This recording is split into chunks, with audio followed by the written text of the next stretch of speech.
Welcome to the Enhancement Talent Podcast. Any man with 2 hands has a fighting chance. You're only half the man that I am, and I have half the brain that you do. What? You are a sniveling little suck-up sellout full of suffering succotash, son. What? I'm not ready for you. Give me a hell yeah.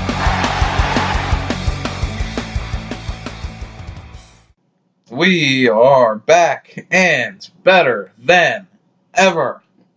That's than with an A, not an E. Remember that, kids. Welcome to the Enhancement Talent Podcast, wherever you may be and however you may be listening.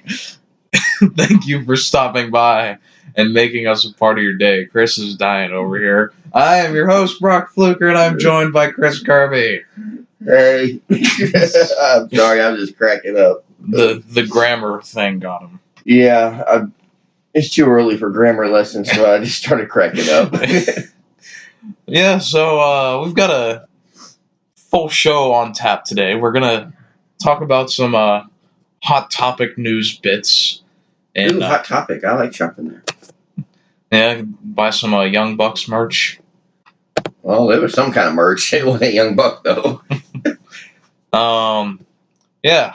We'll talk about a lot of stuff, and then we'll get into the Raw and SmackDown reviews.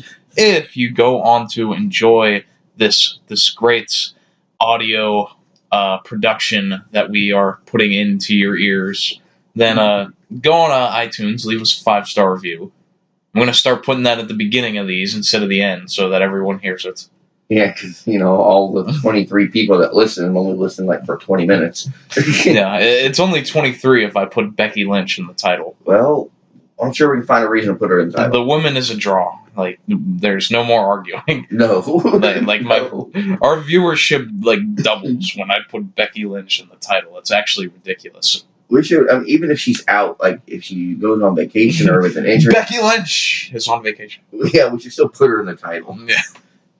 But this title is a bit different. Yes. Not Becky Lynch.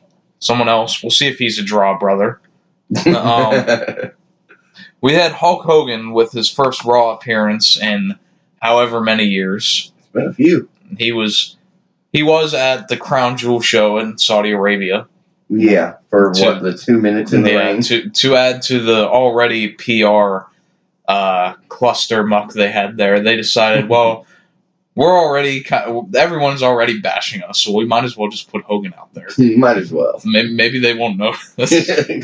They'll be too busy complaining about Saudi Arabia to notice Hulk Hogan is out there. Well, the Saudi prince probably paid an extra $20 million to see Hogan. Yeah. The Saudi prince is like a 90s WWF fan, very much.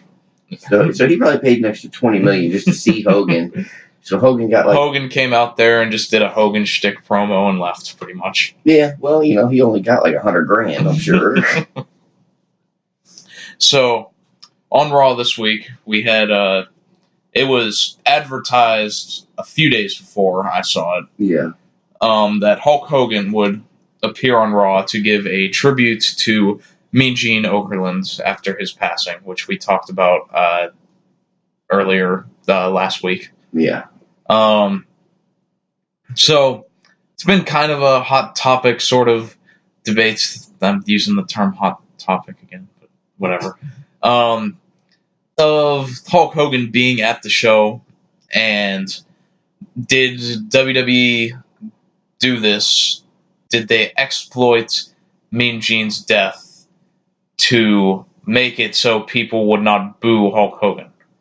And I think, there's some credence to that. I don't doubt that was at least on their mind in that decision. I think it was an afterthought. Yeah. I don't think it was the reason. No. But I think it was somewhere along the line. It was a perk. Yeah, exactly. It's okay, well, we're going to do this, but we are going to do it, but look what we're going to get for it. Yeah. And, it's just if there's anyone that's going to do a Mean Gene tribute, it should be Hulk Hogan. There's nobody else that can. And I don't know how many people know like the whole backstory between the two, other than what they did on screen in WWF. But ooh, you said the F word. but they go back further than that when they were both working in AWA. Oh yeah. And when Hulk Hogan got hired by Vince, Hogan put the word in to hire Mean Gene. And if it weren't for Hogan, Mean Gene might not have ever been in WWE. And Mean Gene even talked about it that once he started working for Vince, he was making 3 times as much as he was making in AWA. Oh, yeah. And he was always grateful for Hogan, and they were just 2 really good friends. I mean, they were probably best friends. Yeah, I'm going to go on record and say they were. Yeah, it wouldn't. I mean, you don't work with somebody for 30 years plus and not be best friends. Mm-hmm. Although, if you read the article I read, it said 30 decades. 30 decades. Yeah, I mean, Gene was in the wrestling business for 30 decades. Wow. Yeah, I mean, he was a true Iron Man. Yeah, he's like 300 years old. What a great website did that pop up on? Cage-side seats. Oh my lord. Yeah. It's like, is it 3 decades or 30 years?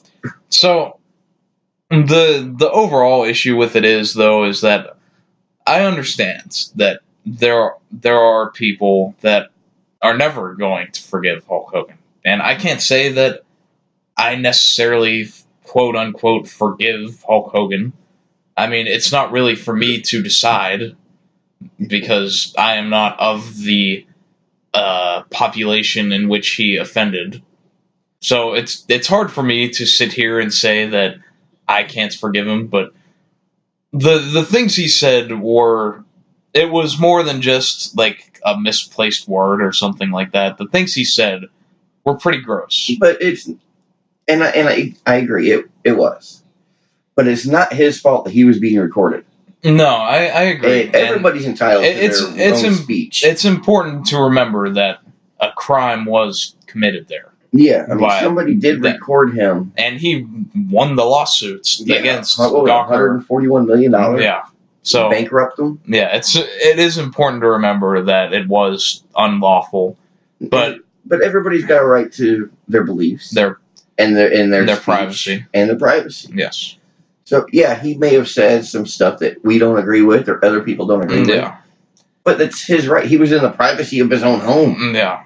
And I don't necessarily think that that's even how Hulk thinks. No. Because I know that he has plenty of black people that he's worked with. God, yeah. That he has respect for. And I think the ultimate thing that it came down to is that, and it's something that I'm sure parents can relate to, is that he didn't like the person that his daughter was with. Yeah. Now, that doesn't excuse the words that he used against that person, but it's understandable to a point. Well, I mean, I understand it because it's his right to say and believe what he wants. Yeah. I understand. I don't like what he said. Most people don't. Mm-hmm. But you know what? How many times do we hear black people call white people stuff like cracker or honky? Yeah. I mean, it's not as derogative or negative, but it's still racist. Yes. So, if they do it in their own home, how can we get mad about it? There's obviously a whole, This is 3 shows right here that we're going to get into. Yeah, I don't think we can go into all of this on this show, man. No. It's a difficult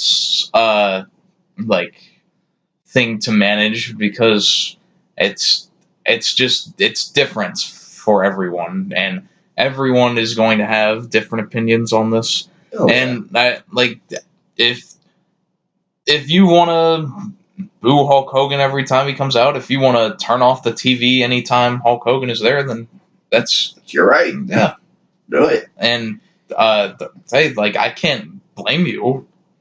No, I mean, it's understandable. Yeah. So we'll get into the actual content of the tribute, though, because it was very well put together. It was very touching.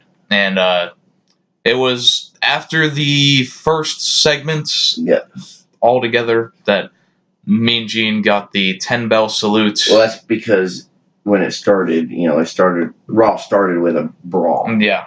The whole first segment was like 40 minutes. Yeah, I know. It was a good 40 minutes, though. Yeah. We'll get into that when we do the Raw review. But yeah, if you notice, which I told you off the air, but when they just show Hogan on the Titantron, I mean, everybody starts booing. There's not a whole lot of cheers, happy to see him. Yeah. But yet when he came out, not a single boo. Yeah. Is that, okay, well, they're going to boo because he's there backstage and cheer when he's here, or is that WWE adding in their own applause? Yeah, I don't know. It seemed like most of the people there, once Hogan got out there and once he got into his actual speech, that they were for him. But, I mean, I don't know. I don't think that they've added in anything just because it's harder to do that on a live show. I'm sure they're capable of it. Oh, I'm sure.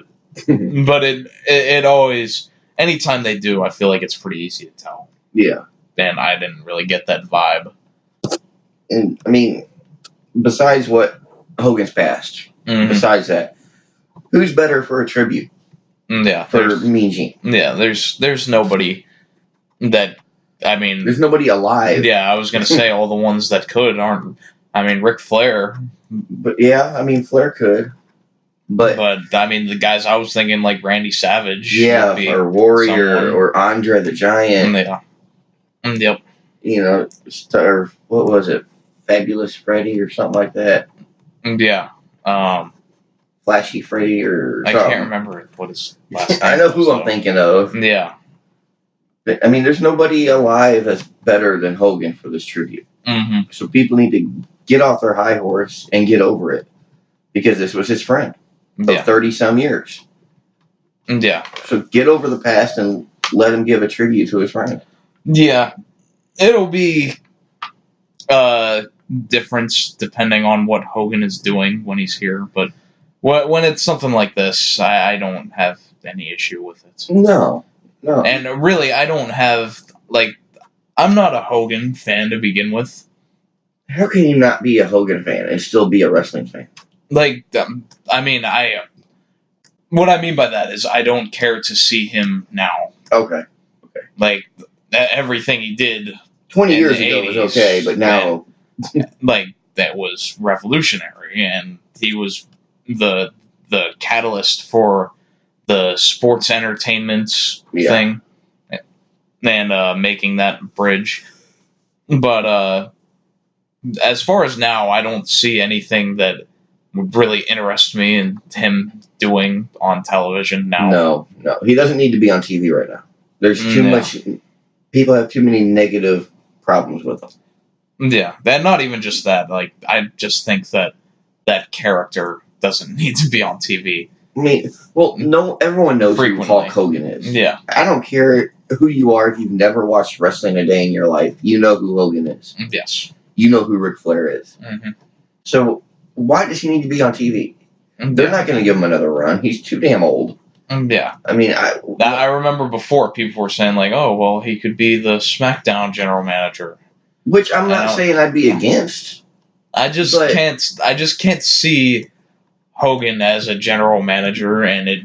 he couldn't be a SmackDown general. He could not be the SmackDown general manager. Never. Yeah. Raw, yes. I don't know. No. I think you could go to TNA. Have you ever seen a blue Hulkamania shirt?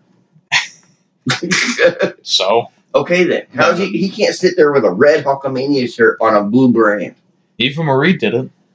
Oh, and where's she? Exactly. She's still in traffic or something. She's still dealing with that wardrobe malfunction. Yeah. So, let's see.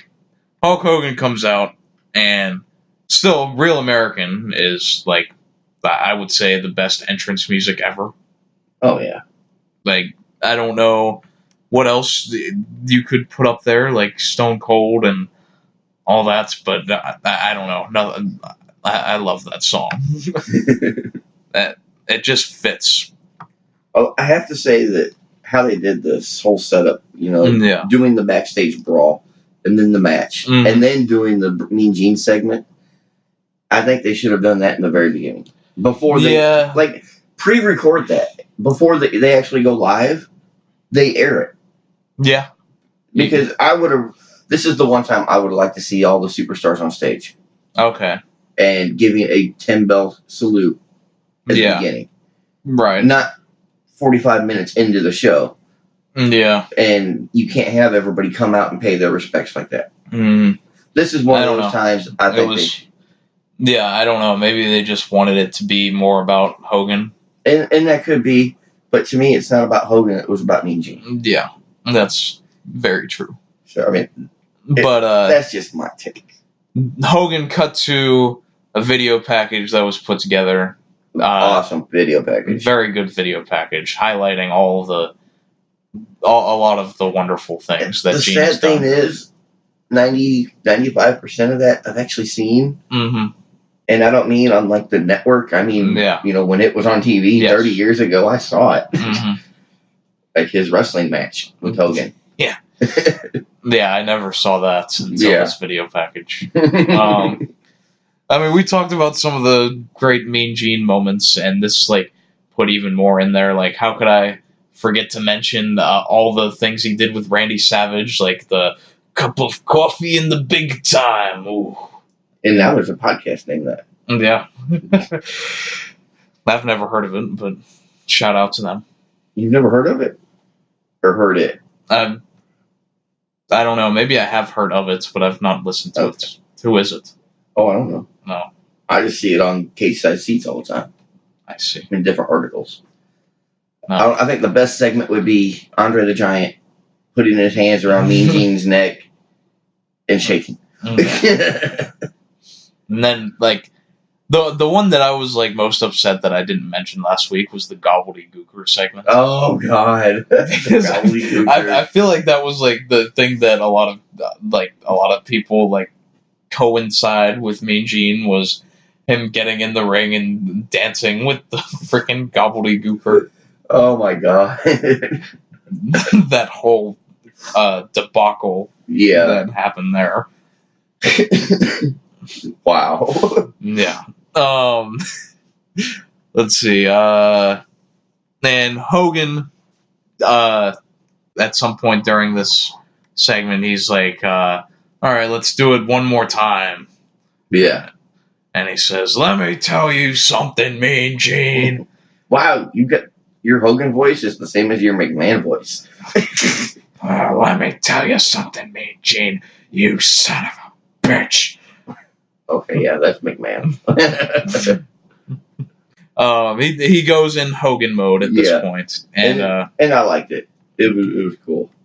Yeah, he not only shouts out to Mean Gene, he goes through a lot of wrestlers that have passed, and he says that Gene is up there right now, setting up a match with Randy Savage and Ultimate Warrior against Roddy Piper and Mr. Perfect, with Andre the Giant as the special guest referee. Could you see Andre trying to get down to count? Yeah, that's true. He'd never get back up. He would just stand and 1, 2. Oh, he's up. He also said Gene is up there breaking up a fight with his friends Gorilla Monsoon and Bobby Heenan. Yeah.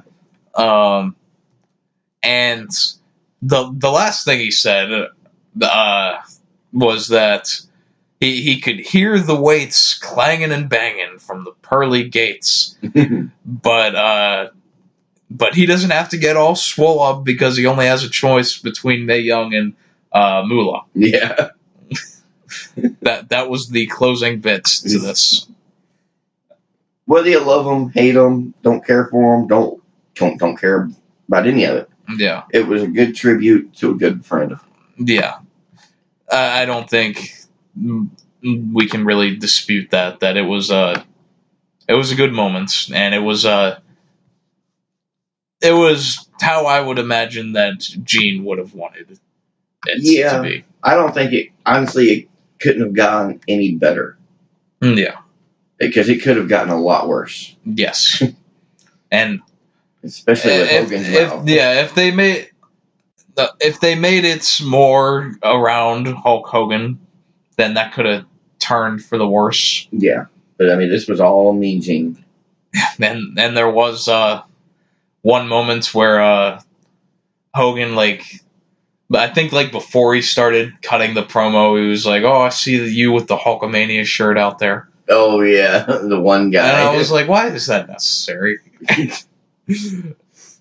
Yeah, I remember I saw a tweet, like, it was WWE Shop that they announced that they were putting Hogan's merch back in the store. Oh, wow. And it was like a throwback thing or whatever. And like the first comment I read is like, "Do they come in black?" Oh, God. Now, wait a minute. You said it's like a throwback thing? Yeah. So do we pay the throwback prices? Can I get the shirt for $4.99 like back in the day? Yeah. No, now it's $24.99. Or probably $34.99 just because it says Hulkamania. Probably. And, $40-some with shipping. Yeah. Oh, is that $40 for shipping or with shipping? Who knows? You're looking about $50 for one T-shirt. Yeah. Yeah, we probably get cheaper at WrestleMania. I don't think we have much more to talk about Hulk Hogan and all that. No. I mean, it was a great tribute. I loved it. Being a fan and, I mean, watching wrestling for over as long as I have them. Mm-hmm. I've seen Mean Gene was on there when I first started. Yep. So I watched Mean Gene every day, every week. I grew up watching him. Yep. It was a touching tribute to somebody I've seen for the past 30 plus years on TV. Yeah. And you hear it a lot. It's kind of like a cliche, but it's very true with Mean Gene is that there will never be another one of him. No. He was one of a kind. His voice was so distinct, you don't even have to look. And you hear it, you know who it is. Yep. And it's just like Hogan. Yeah. His voice. That's it. Just his voice. Yeah. Just the way that Gene conducted interviews. And man, I wish they did those interviews like that now. And I don't think anyone can do what Gene did now, but I mean, they're going to make sure that they're not able to. Yeah.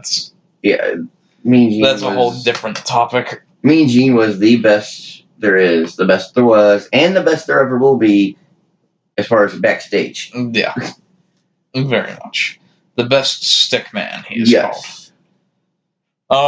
So we'll get into some other news here. Oh, yeah, more news. Yes. Oh, God, are we going to do it? Huh? Are we doing that part now? No. Okay. That'll be the last thing before the Raw review. We should do it after the show so we're not laughing the whole time. Yeah, so we had the AEW had like a rally sort of thing that they that was in Jacksonville, I believe, and it was streamed online, like a pep rally, like back when you were in high school before the homecoming football game. Oh yeah, I never went. Yeah. So there were a few announcements from this, and the first of which is that the first AEW show, Double or Nothing, in Vegas, which is some good marketing, the name of the show and the location. Oh, yeah. May 25th, that will be. So a few months out. We had the announcements of Chris Jericho and Pac, formerly known as Neville, and WWE, have already both signed to the company. Which I thought Jericho was signed with WWE. No, he's not. Oh, so he's not under any contracts. Well, he is now. WWE. But, yeah. Well, now he is under. Okay, so he was just a floating free agent. Yeah, like they still have him listed on the WWE roster. Yeah, but like he's still with New Japan too. But I don't know if he has like a full contract with them or if they work date to date. I actually read something on Cage Side that said that he doesn't have a contract with New Japan anymore. Yeah, that I'm pretty sure that they just work date to dates because probably. I mean, he has so much going on. He's got his band Fozzy. He's got the Jericho cruise that he does. Oh yeah, they already finished that. Oh, did they? Yeah. Oh, that sucks. But he is planning on doing another one. Yeah, but I mean, he's involved in so much. He doesn't need to be under a contract. Yeah. Yeah, that's what he wants. He's a freelancer. And he may have signed a contract for AEW, but I'm you sure don't know what's in it. Very carefully worked for him. Yeah, I'm sure he can come and go like a Lesnar would. Yeah. The quote from Jericho was that I'm not here for the money. I already got the money. I'm here because I believe in doing something different. Yeah. And respect to that. Yeah, because Lord knows he's been around long enough. He's got the money. Yeah, and if you don't, well, it's too late in life for him to start over. The whole thing that he talked about like last year was that he didn't want to work in the United States unless it was for Vince McMahon, and he kind of broke that at the All In show that he appeared at. He didn't have a match, but he appeared there. So it appears that he's going back on that, and I can't blame him. He's a WWE star, They're expecting you to forget it. I don't know what his relationship with Vince will be like now. If we'll ever see Chris Jericho back there, it's going to be tough. Yeah, just because I read that. I mean, WWE's already thinking AEW might be an actual competitor. Mm-hmm. And I have a feeling they will be. Well, it's something that Jericho talked about, too, that I listened to on his show a while back, is that Vince takes any competitor seriously because WCW literally came from nowhere to stealing viewership and threatening to put them out of business. WCW was like where Ring of Honor or Impact is. Yeah, and Impact is at like less than 1 million viewers on TV every week. And that's where WCW was. Yeah. And look what happened. I don't mean how they ended. Right. But I mean they were pretty much in charge of the Monday Night Wars for most of it. Yeah. For 83 weeks. Yeah, that's a year and a half. Yeah. So that's like Vince takes any essence of competition seriously, so I'm sure he takes this seriously. And this might be why he's been signing everybody too. Yeah. Just so they can't join Cody. Yep. That's why they want to sign Kenny Omega, not because they have much interest in him. And as of last night, Kenny Omega has turned down the offer. Yeah.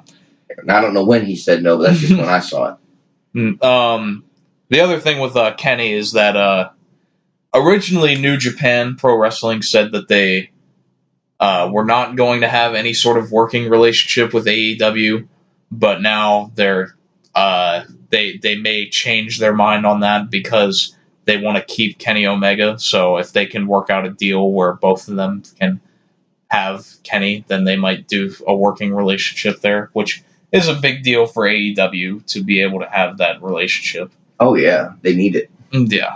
Now we've got what? New Japan, AEW, Ring of Honor, Impact. There's plenty. I know there's tons of indies. There's plenty of. Are there any more up there with those four? Those are the big ones. What if I'd like to see all four of them combined? Could you imagine how much Vince McMahon? Most of them do work. Like ROH and Impact and New Japan all have some sorts of working deals. Yeah. You add in AEW, and they could eventually put WWE down if they do it right. Yeah. It's not going to be an overnight thing. Yeah. That shouldn't be the goal right now. No. Is that, like, anytime I think you go into business and you say, I'm going to compete with WWE, then that's a recipe for failure. Yes. You need to provide an alternative and build your audience, You don't have nobody has I didn't start this podcast and say like, all right, we're gonna beat Stone Cold Steve Austin this week. Well, maybe not this week. Or next week. Or any week. But we put enough Becky Lynch titles together. We might come within like a fifth. Of what? Of beating Steve Austin. Oh, I doubt that. Our 23 listeners from last week, come on. Yeah. So beat that Stone Cold. Yeah. There were some other announcements. Cody's wife, Brandy Rhodes, was she's the chief brand officer of AEW. She's the Stephanie McMahon. Yes. Except she's actually a wrestler too. So, oh, is she? Yeah. So does that make Cody Vince or Hunter? I don't know. It was said that Brandy said that the women they bring in will be equally paid to the men. Yes. Which she clarified on Twitter because a lot of people stupidly mistook what that meant. It does not mean that the women they bring in will automatically, it doesn't mean that everyone will be paid the same. It means that it's equal opportunity, and they're gonna, a starter that they bring in for the women and a starter that they bring in for the men are gonna be the same thing. Yeah. And it's still different for everyone. But, yeah, I mean, everybody's gonna be different, but if you're both new, you're both gonna make the same. Yes. You know, if you've both been here 2 years, you're both gonna probably get a bump. Yes. So, I mean, I agree with that. Yeah, that's good. We've heard too much about how the women don't get paid as much as the men. Yeah. I mean, that's been a storyline for years. Yes. And it's not even a real storyline. It's just real. Yeah. Let's see. Was there anything else that came out of this? Yeah. Well, we've got that one more news subject.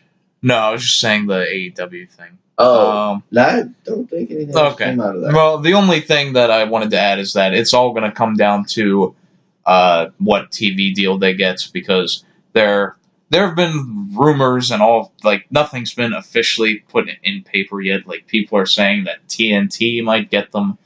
Well, they went to TNT. Yes. /TBS. Mm-hmm. But it's hard to believe that Turner would be involved with wrestling again. I wouldn't doubt it. I mean, he probably looked at the mistake he made with WCW and goes, well, man, I could have had something like Vince has. Yes. So he might go for it because of that. Yeah. You know, it might be a way for him to, I guess, rebuild. Yeah. But and frankly, I don't know. I'm tired of USA being the only channel with wrestling. Well, we'll have Fox soon. It's still WWE, so it don't mean it's going to be good. Yeah. Well, ROH is on TV. I forget what network they're on. Yeah, that's true. I don't download them, though. Can't find them to download.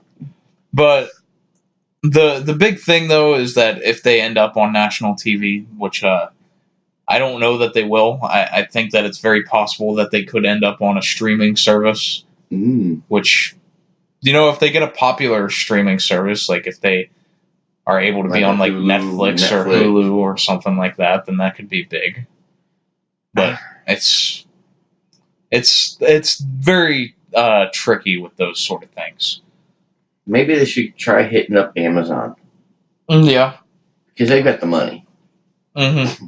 Yeah, they're backed by the owner of the Jacksonville Jaguars. It's his son. I think his name is Tony Khan. I thought he was the co-owner of the Jaguars. Yeah, okay. Well, he is. Oh, but okay. it is also his son. Oh, okay. Didn't see that part. Yeah. Yeah, they've got money behind them. Yes. But I'm thinking, if you Which is the most important thing. If you have somebody like Amazon picking up your show for their Amazon network. Yeah, Amazon Prime Video and all that. Yeah. I mean, could you imagine the money that you would have behind you for production, for contracts, for everything else, medical? Yeah. I mean, it could put WWE. I'm not going to say put them down, because nothing's going to ever kill WWE. No. But it could put a dent in their armor. Yeah, it will give people something else to look forward to. It's like, oh, do we go to WWE and watch the same crap we've seen for the past 20 years? Or do we go to AEW and watch something that's totally fresh? Yep. For half the price. Yep. And I don't think, I don't watch a ton of indie wrestling, that not as much as I would like to, certainly, but I keep like an ear on it, sort of, and see what everyone's talking about with it. But I'm sure that we'll both be, when they're running shows, that we're going to be watching this and reviewing it. Oh, you know we will. Yeah. If we don't review it, we'll at least mention it. Yeah. So 2 more bits before we get into the Raw review. Oh my god, we've been here an hour already. Yeah. Well, half an hour. But, oh my god, really? Yeah. It's gonna be a long show. So, we had the latest installment of Becky Lynch savagery with it was Road Warrior Animal. Yeah. A few weeks ago that decided to call out Becky Lynch, saying that she should drop the whole man thing and just be a white meat babyface, he said. Which, to me, that sounds harsh. Yeah. Just the way he worded it. Yeah. Like, it's like what works for Road Warrior Animal works for him. But I don't, it just seems like, and he gave plenty of praise to Becky and the women at the same time, but he's saying to drop what has made Becky Lynch over and just do something completely different. That basically saying, be like everyone else. Well, that's funny because, I grew up watching Hawk and Animal. I sure didn't see them do anything different. And they were successful. Yeah. So, Animal, back off.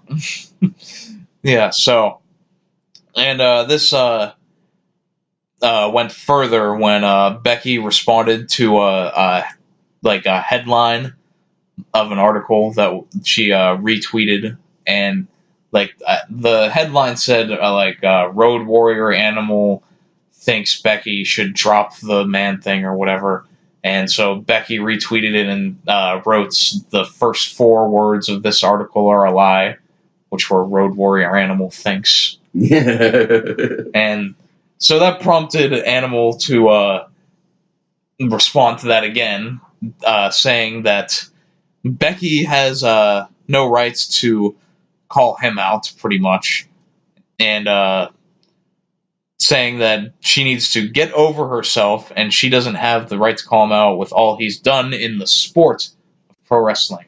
When she's accomplished what I have in the sport of pro wrestling. So when she wins some tag team titles, it's okay. Yeah. Because honestly, that's all he did. Yeah. He did not, I don't think he won a heavyweight title, in any title except tag title.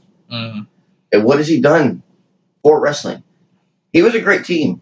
Him and Hawk, great. But what has he actually done for wrestling? Really? I couldn't tell you. I mean, he showed up. I mean, okay, you got some of them beat. Yeah. The shoulder pads were awesome. Yeah, they were. And if you don't remember, that was Paul Ellering too. Yes. But they didn't do anything big. No. They were one of my favorite tag teams in history. Yeah. But they didn't do anything noteworthy in their career except win tag titles. Yeah. Look what Becky's done. Yeah, Becky is the only thing that I feel like people really look forward to seeing right now. On WWE. Yeah, pretty much. Yeah. So it's just I don't get where Animal comes from here or what his issue is with Becky. I mean, is he just trying to be relevant? Yeah. Is he broke? He just needs a couple more dollars, get a cup of coffee. I mean, try and make it to the next meet and greet to charge $50 for a picture. Yeah, who knows? Yeah, he said all that on his podcast, which I did not know he had a podcast. I didn't know he knew how to use a computer. Well, he probably doesn't. He probably has someone. He's got a young guy sitting there. Hit record, damn it. All right. Now we'll get to the moments that we've all been waiting for. This is it. We are actually going to talk about this. We had the Priscilla Kelly, I think is her name. Priscilla. Something like that. Oh, well, before we get started, we should just say that this part of the broadcast is brought to you by Kotex. So, this all came about at I don't even know if you can call it an indie show. It was Yeah, I'm not sure. It was at it was a wrestling thing at like a bar that was like 21 plus. They took the bull out and put a wrestling ring in. Yeah, something. It's like what we have here at the fire department. And if you if that name sounds familiar, like she did have a match in the Mae Young Classic. Yeah. So if her goal is to get back to WWE, I don't know if this will help or hurt her. Well, it's definitely a way to get noticed. Yeah, that's what I'll get into here. If nothing else. So basically, during this match, she is facing someone named Tuna. And that right there, how is somebody going to be named Tuna and be a woman? You know where I'm getting. Yeah. Come on. During this match, Kelly pulls out of herself what is portrayed to be a tampon that was inside of her. Yeah. Yeah. And proceeded to shove it into Tuna's mouth. Yeah. I don't get it. So this, I don't know if her intention was for this to blow up the way it did, because there weren't many people there, so I don't know. I don't know if she expected this. You couldn't expect it to. You had like 13 people in the audience. But the video was posted, and it was... it went viral. Yeah, to use that phrase. Yeah. And the initial reaction seemed to be everyone saying, this is gross, this is disgusting. Jim Ross retweeted and said it was embarrassing. Yeah. And then you had the argument for it was do you know who Joey Ryan is, Chris? Wait a minute. You've probably seen what he does and what he's famous for. Sounds familiar. Well, he's an indie wrestler, and the thing that he does is that he flips people with his penis. Really? Have you seen this? No, I didn't know Randy Orton was somewhere else. Yeah, so basically, the gimmick is that his penis somehow has magical powers, I guess, God. And so the opposing wrestler is forced to grab it, and then it flips him. Oh my God! What the hell is the world coming to? And people love it too. Is the crazy thing. So the argument for this spot was well, people find that funny, but then they say that this is disgusting, which is totally a fair argument. But yeah. But my thing against it was, well, I don't like either of them. Exactly. So, I'm sorry. I don't want to see either one. No. If it was something just out of the blue, hey, watch this, let's be funny. And the other wrestler was in on it. Yeah. But if it was just meant to be funny, awesome.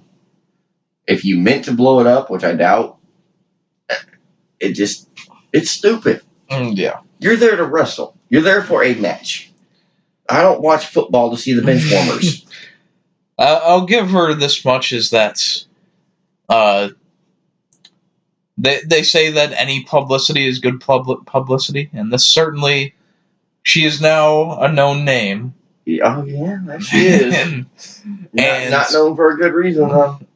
And I don't know. It's just, it's something, I'm not going to tell someone that they shouldn't do this, because, if it appeals to a certain audience, which I don't know if it did, the people there, I don't... Again, there's only 13 people there. They seemed like they enjoyed it. Yeah, but, how many times have we seen that on, Raw or SmackDown, where everybody enjoys it, and then the next day they're all bitching about it? Yeah. So, look, the same thing with the Joey Ryan thing is, if it appeals to an audience, and people do enjoy it, then, hey, go and do it. I don't have to like it. Yeah, this is all just our opinion. Yeah. And you can do what the hell you want. Yeah. I just don't care for it. Yeah. It just depends. If maybe it's just an age difference for me. You know, I am like almost older than dirt, and you know, back in my day, that we didn't have to worry about that kind of stuff. Yeah, we didn't have the intranet to sit there and spread shit. So if we wanted to tell somebody something on the other side of the world, we had like a $40 phone call. Yeah. Yeah. I don't know what else to say about it. I do. Let's start our show. Yeah. Let's get to the real stuff. We'll be lucky if anybody's still listening. Yeah. All right, Raw is Jericho. Oh, sorry. Okay. Just had to. So we start the show with the Mean Gene graphic to start. Yeah, of course. And this start was very different than a typical Raw, because immediately after the Mean Gene graphic, we're brought to a backstage pull-apart brawl, and I could not tell forever who was actually fighting. Pull-apart? No. Oh. It was Lashley and Rollins that were being pulled apart not very well. Yeah. There's like 15 jobber guys there that are trying to pull Kurt Hawkins. I saw No Way Jose on TV. Zack Ryder was there.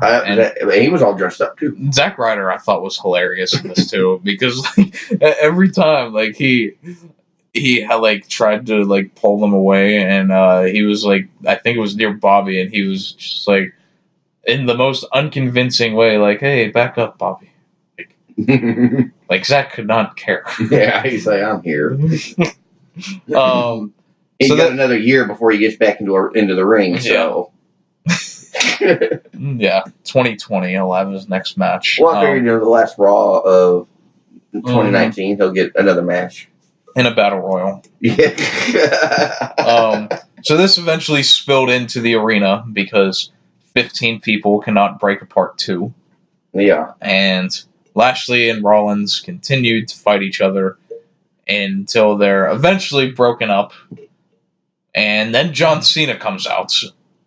He doesn't come into the brawl. He comes to the ring. Yeah. Cena, to the surprise of me, kind of, announces he'll be in the Royal Rumble. I'm not surprised.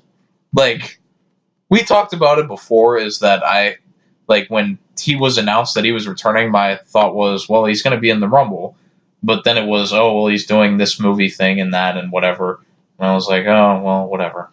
Yeah. And then here he is. I'm not surprised. He's like the Undertaker. He always shows up when it's the road to WrestleMania. Yeah. So I guess the story will be like the same it always is. It's like, how can I, John Cena, possibly get a match at WrestleMania? Buy a ticket. It happened last year. Yeah. We bought tickets. I wonder if we'll get a match. Yeah. I was actually thinking, though, like, what if Cena wins and faces Bryan? Wait a minute. That might be a good match. There'd be a story. The backstory to it would be in a brother-in-law, kind of. Yeah. Well, not anymore, supposedly. Ex-brother-in-laws, sort of. Supposedly. Kind of. Allegedly. They say. In theory. Yeah. So. But that would be a good match, I think. Yeah. Have we seen that match? Oh, yeah. For the WWE Championship back in, like, 2013. It's been a while, though. Yeah, like right when Bryan debuted. It was one of the great matches of that year, whatever year it was.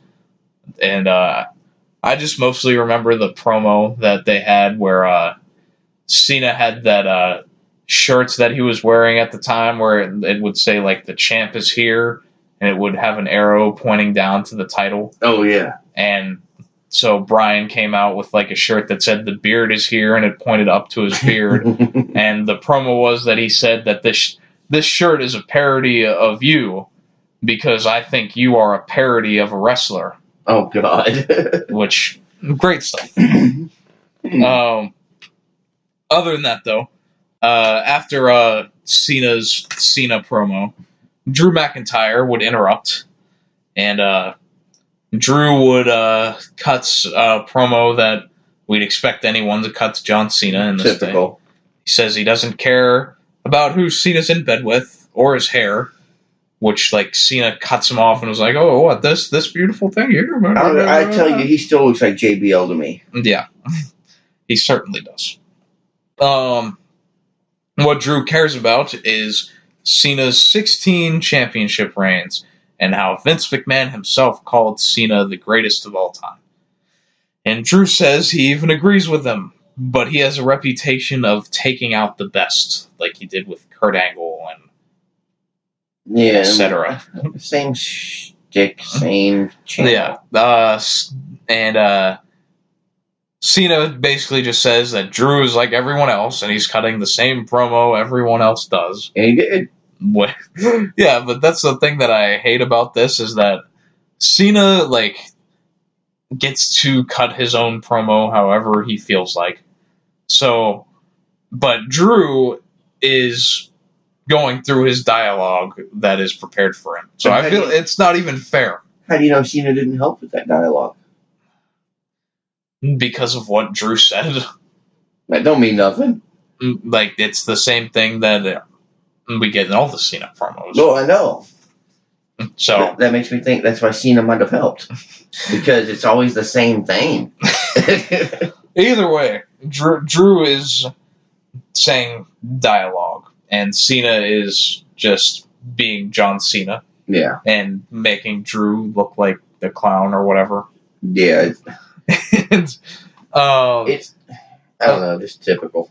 So Drew after this says, the difference is that they were all talk. I will bloody show you. Yeah. Or I didn't see no blood. Yeah, it's a British thing. I know. He's not even British. Scottish, whatever. But he's not British. And as Drew is about to enter the ring to go at Cena, we hear Lio Rush coming in. Chris's favorite act on this show. And he's complaining about Rollins, saying that I'm gonna call a lawyer. He will get a lawyer, and that the show is canceled until something is done about Rollins. I'm sorry, but ain't no 5 foot and nothing midget gonna tell me my show's canceled.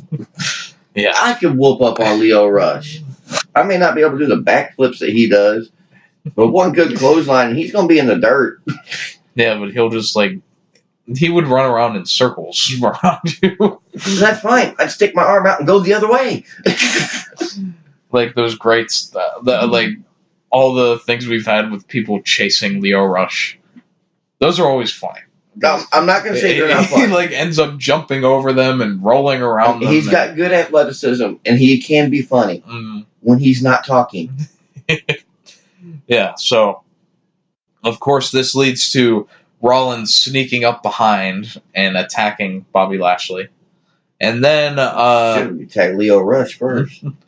And following that, Dean Ambrose comes out and attacks Rollins. And then Cena and McIntyre get involved. So if you are keeping count, there are 3 heels here against 2 baby faces. You know what that means. So you know that someone else is going to come out. We need one more. Who's it gonna be? And it's Finn Balor. How'd we guess? Finn Balor is the winner of the random baby face to help their fellow faces in peril. But it's not random. You've got Rollins and Lashley connected. Yes. Cena, McIntyre connected. You would think Ambrose and Rollins. But no. We needed somebody for Balor to connect with.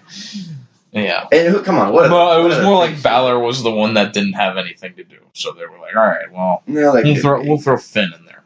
And they probably didn't have a whole lot of extra people.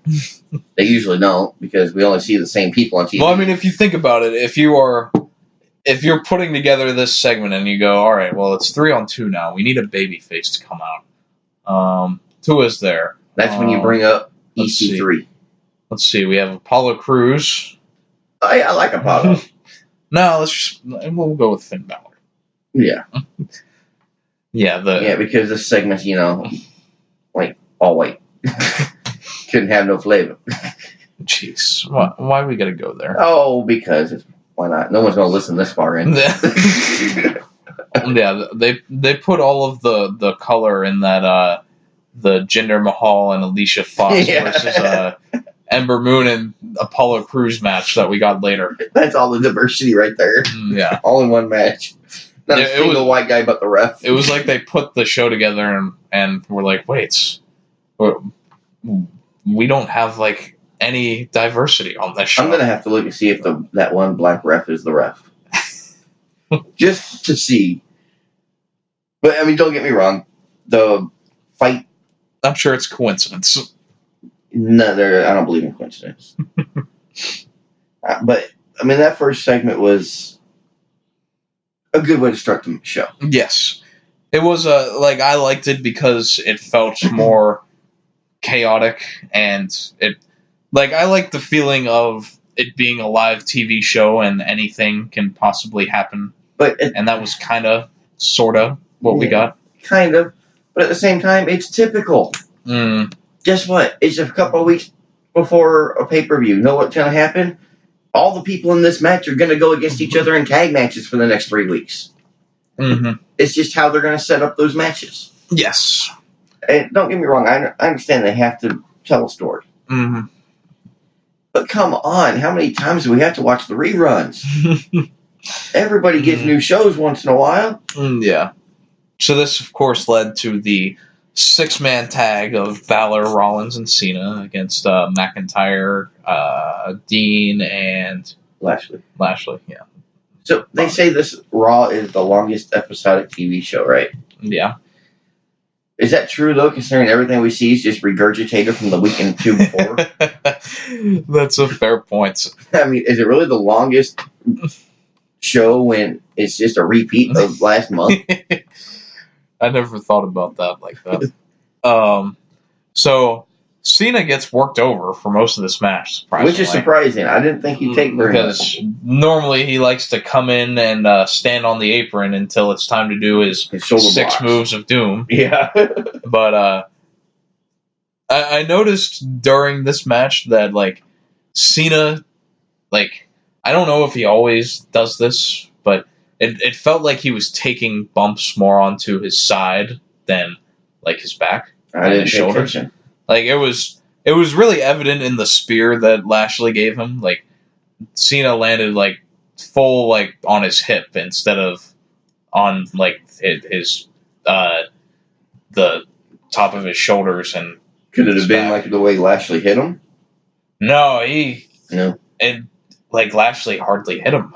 Maybe it's easier for him to land that way. Yeah, I don't know if that's he's feeling beat up there, or maybe he's trying to protect himself. Maybe he got a tattoo. Yeah. Who knows? Of a little bumblebee. Yeah. And a flower. Let's see. Finn got a hot tag at some point in here. He hit the coup de grace on Dean. But Drew would run in and hit a Claymore on Balor, which led to another hot tag to Rollins. There were 2 hot tags in this match. Yeah. That went through 2 commercials. Rollins had an awesome hot tag, just taking out everyone on the outside with a moonsault off the second rope. He misses a frog splash on Drew, I think, was in the ring. And Dean tags himself in, thinking that he'll be able to take advantage of Rollins in the situation. And he goes for the dirty deeds, but Rollins counters out and hits the stomp, pins Dean Ambrose, and gets the win. Did you see that stomp, Bo? That was a big stomp. Yeah, it was. He was more standing straight up. Yeah. Than normal. I mean, props for those 2, just the way they played it off. Yeah. Because it looked devastating. And then we get into a more contrived thing. Because Triple H is, after this match, it just happens that we're showing Triple H on the Titantron. And he's just enjoying a coffee and a chat with Sasha Banks and Bayley. Yeah. Just, out of the blue. Yeah, because why is this on the Titantron? Well, that's a given, and I knew it from get-go. It's because Triple H said to go out there and burn it down. Prove to me. Yes. Well, how can you prove to somebody when they're not watching? Yeah. To me, it was a giveaway. I got it right away. Right. I don't know. It just seems kind of contrived. No, it just seems so WWE. Like, I guess the whole thing was, like, Triple H, like, the whole point was Triple H is not even watching the match, I guess. Yeah. But he's not even seeing Rollins burn it down. Yeah, it's... There's too much to put together for that to really make that much sense, that Triple H just happens to be on the Titantron. Well, I mean, why else would he be on the Titantron? Well, think about this more simplistically. Like, we just saw Rollins get the win, and we're just shown Triple H sipping on coffee. Like, if we didn't know the backstory, it would not make a lot of sense. Okay, yeah. If we didn't know the backstory, if we didn't know what was going on, okay, it seems a little weird. Yes. So, Rollins goes backstage, coming back from the commercial, and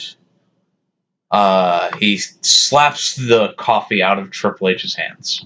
Yeah, I thought Triple H was gonna whoop his ass. And we get an angry Seth Rollins bit, and he demands Dean Ambrose tonight for the Intercontinental title. Yeah. And Triple H obliges, making it a Falls Count Anywhere match for the title tonight. Yeah, well, can't be any worse than their last match. No, they can only go up. That is very true. That would be the main event of the show. We had Bobby Roode and Chad Gable versus the Revival for the tag team championships, and in a lumberjack match. Yeah, which was that announced? No, because I just saw everyone around the ring. Commercial, and everybody was around the ring. And I was like, where did this come from? But if you notice, they were all tag teams around the ring. And you notice it was a whole tag team division. And 3 out of the 4 were faces. And you could count Ascension as a face sometimes. That's true. So technically, you've got 3.5 teams that are face and 1.5 team that is heel. Can I ask you a question? Sure. It's a free country. Are the Revival heels? I would say yes. I don't know. I would say they're supposed to be. This match was fine. It wasn't that long, but they were trying hard and they were doing good stuff. But the finish of this match is that I think it's Gable in the ring. No. Oh, wait. In the finish. Yeah. Okay, so yeah, because Rude saw it. I think it's. I don't remember if it's Dawson or Wilder. I don't think. But whichever one of the Revival gets Gable in an inside cradle, and so Rude pushes the pin, like the spot we see all the time, to roll it over, so that now Gable is pinning whatever member of the Revival it was, and the whole time. It wasn't 1-2 foot on the ropes. Yeah. It was the whole pin. His foot was underneath the rope. Yeah, I mean, hanging almost off the edge of the apron. And I was like, how am I supposed to believe that this referee did not see that? How am I supposed to believe this referee graduated NXT? I mean, I thought you were always supposed to be in a position to count. You can't count on this side of the person when you can't see his feet on the other side. Yeah. So, the story is that the Revival have gotten screwed again. And technically they did. By the baby faces. Again. And really, if you want to go even further, Rude cheated. Because he was not legally in the match, and he pushed the pin. Yeah, but I mean, come on. How many times have we seen people do that? Yeah, but he's a babyface. Oh, it don't matter. That don't mean nothing anymore. And we're building sympathy for the heels, which makes no sense. Well, that's because in the world nowadays, you can't hurt nobody's feelings. So everybody gets a participation trophy. I don't understand this. I don't get what they're doing. Because for the last months, it's been the Revival versus the Lucha House Party, and they get screwed there. Yeah. And now they're doing the same thing, but with Rude and Gable. Unless they're playing it off how they're going to keep losing, and then as soon as they get like on a big stage, on a pay-per-view, like WrestleMania, then they're going to win. And they're going to make it worth it. Yeah, but even then, that's a baby face story. That the baby, like, that's the actual typical archetype of a baby face story, is that the baby face gets cut down at every chance he gets to win the title, and he gets cheated out of this. Well, maybe they'll cheat whoever the champions are out of the titles. I don't know what they're doing. This is stupid. But although Wilder did have a big, nice-looking frog splash. Yeah, that was on, like, it was Gable did the German into a cover, I think. And that's when he did the splash. Yeah. To break up the pin. Yeah, that was nice looking. Yeah. Yeah, Gable and Rude have some cool moves, too, with, like, their neck breaker off the top rope into a German or whatever it was. Yeah, that was kind of cool. Yeah. It's a shame that this is what we're doing. Yeah. Why not just have the Lucha House Party come in and have a triple threat with Lucha House rules? I'm sure Revival would love that. So we went from bad to worse here. Yes. So Braun Strowman comes out. And this is the promoted face-to-face with Brock Lesnar. Yeah. And so Braun comes out. He poses for, like, abnormally long. And then he asks for a mic, and he's about to talk. Then he's like, "No, I don't want this mic," and he gives it back. And he's like, "Brock Lesnar, come on!" Off mic. Yeah. And so Lesnar appears on the Titantron instead. And look, I have no idea what happened from here. I've watched this twice. And I'm convinced that the only thing that makes sense is that Braun Strowman completely forgot everything that he was supposed to say. Yes. That's the only thing I could think of. And they did this promo differently than, like, I've seen before, because they have it split screen with Braun and Brock on the Tron, and Braun is in the ring. Mm-hmm. So Braun is not looking at the Titantron. He's looking into the camera. Yeah. So he's not even looking at Brock Lesnar. And I don't know if there was, like, a delay between what he was, like, I don't know. It just didn't make any sense. No. It was a whole bad segment. The whole segment was just horrible. Yeah, so, I mean, you could do what I did and just fast forward. Yeah, so Heyman pulled the old card subject to change. Yeah. Saying that there's not going to be a face-to-face. And every time that Heyman would say something, Braun would be, like, sitting there for, like, 5 seconds before he said something. Yeah, like... And there was a point, like, at the very beginning of the promo, Braun says, like, that he calls Brock out to the ring or whatever. Mm-hmm. And, like, Paul and Brock are just, like, laughing to themselves and was like, all right, is that all you got? Yeah. And every time that Braun was pausing, like, Paul Heyman and Brock Lesnar were, like, making fun of him practically. Yeah. Like, all right, is there anything else? Yeah, they screwed the pooch on that segment. It's like that they knew that he just forgot everything he was supposed to say and just ripped it. I think that's why they went out to the ring, just because they had nothing else to do. They were like, well, what the hell to do. Well, let's try to save this. Yeah. And like, well, let's go see if we can get a hand. Eventually, Brock does come out, and he circles the ring, and then he leaves. Face to face. Because I don't know if you know this, but there's actually a force field around the ring that is preventing Braun Strowman from going after Brock Lesnar. Yeah.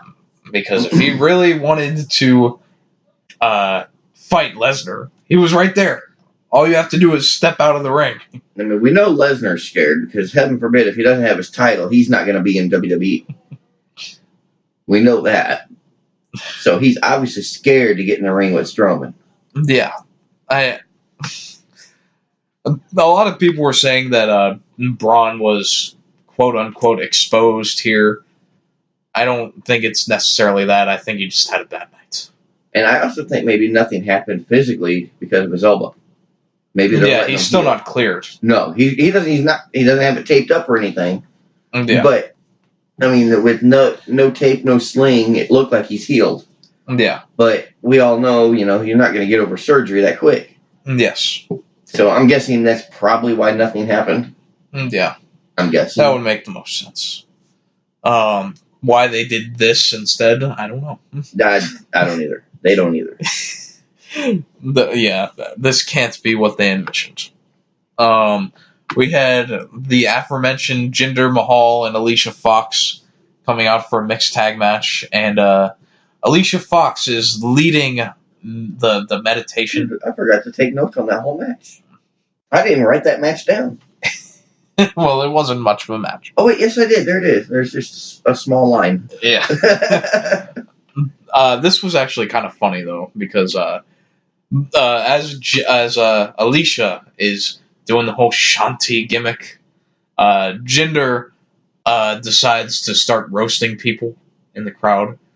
And, the one, he says, hey, you with the beard. No, not you, your girlfriend. An old classic. Yeah. You think you don't need tranquility? I don't understand the other thing that he said, because he said, I think it was hey, you with the right foot and 2 left feet. Yeah. And I was like, wait, does this man have 3 feet? Wow. Dude's a little, special. Normally, the whole thing is you say that someone has 2 left feet, but yeah, Jinder said you that right and he has one right foot and 2 left feet. Yeah. I mean, I do like how they're keeping this mixed match challenge thing going. I don't need to see it every week. Yeah, but there was no substance to this. And there was no point to this whole match. No.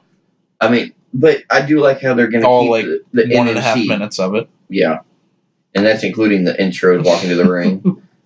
But I just like how they're keeping the MMC going. Yeah. I like watching these matches. I mean, you get a lot more wrestling than crap. Mm-hmm. Well, on this particular match, there was not a lot of wrestling. Apollo and Jinder were probably in the ring for about 45 seconds before Ember Moon tagged in and hit the Eclipse. That's all she did. Tagged in, hit the Eclipse. And won. Yeah, that was it. Yeah. So, Apollo's push is going very well. Did we skip Corbin and Elias? That's why I didn't see this match, because I got Corbin and Elias before this. Oh. Yeah, I did skip that. That was before the Braun Strowman segment, actually. I mean, there wasn't much to it.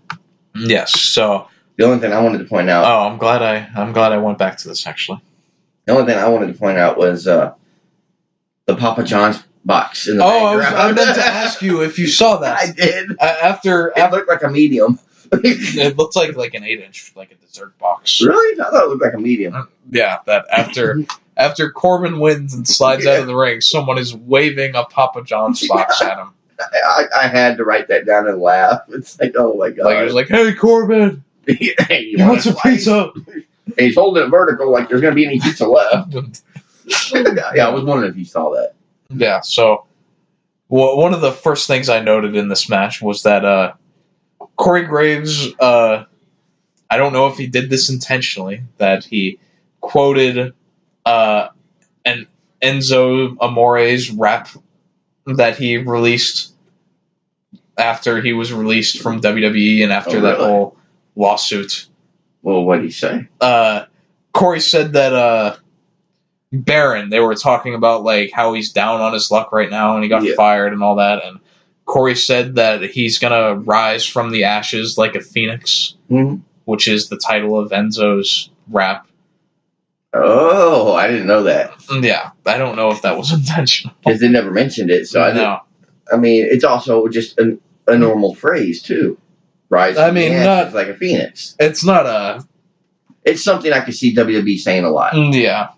I mean, I don't hear that phrase a lot. No, but I could see it being said a lot. The rest of the quote from that song is, I rise from the ashes like a phoenix, middle finger to the sky, gripping my consensual penis. Oh my God. Because that was after the rape allegations. Yeah. That he was... kind of like a diss track. Yeah, it was a diss track. Wow. that was... Corey didn't say that last part. Now, I have to point out, I didn't hear it last week. I did not hear it this week. We don't have anything that's egregious. Because he has not said it. I'm sure he's waiting. 2 weeks in a row, I've not heard it. Well, he has other buzzwords like travesty and... But he has said that word every single day. Every Monday and Tuesday. He says it once. And Wednesday through Sunday, too, when he wakes up in the morning. Probably go, man, this day's just egregious. Had to wake up and crap. The crowd loved this Baron Corbin and Elias match so much that they chanted for CM Punk. Yeah. It's now, I think that's the first CM Punk chant of 2019. Yeah. It only took, 8 days? 7 days. So, we're 5 years removed from CM Punk ever wrestling, and we are still getting CM Punk. Don't get me wrong, I love watching Punk, but give me a break. It's been 5 years. Don't get me wrong, I'd love to see AJ and Punk come back. But they're not going to. Well, the chant isn't about CM Punk. Like, the association is anytime that a crowd of quote-unquote smart fans are not enjoying what they are seeing, that they might chant CM Punk just to piss off whoever. And I get that, but you know what? Make it a demonstration. Don't start chanting. Yeah. If you're unhappy, just don't. I want to see the stands clear out and go to the concourse. Yeah. I want to see lines of people walking the stairs to get out. Show that you don't want to see what they're doing. How else are they going to learn not to do it? Well, chanting CM Punk isn't going to help much. No, I mean, all they're going to do is just mute you and put some cheering over you. But if you're unhappy, turn around and walk out until the next match. Yeah. I want to see a match where half the stands are half empty. Yep. And that's the only. And then that'll be the last time. Way. It'll be the last time you see it. Because they're not going to have people walk out in the middle of a show because of one match. Yeah. And this Elias versus Corbin match, we've seen enough. Yeah, I don't even want to cover it. Yeah, so Corbin gets the win after Elias almost accidentally ran into the ref. Yeah. And so Corbin threw him into the post and then hit End of Days for the win. Yeah. And, I like both of these guys.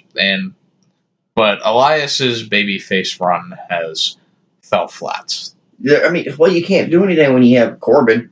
Yeah. There's nothing going. Corbin's might as well be Kurt Hawkins when it comes to Elias beating him, because there is nothing you get from it. Yeah. It's like, ooh, I beat a jobber. Yay. Yeah. There's not much to care about. We had the Moment of Bliss debut. Which is always good. We had Alexa Bliss, whose return is still in peril of whether or not she will be able to return. I hope she can. So, who knows? If she can't, there are plenty of roles that she can do on screen. Really? Because where's Paige?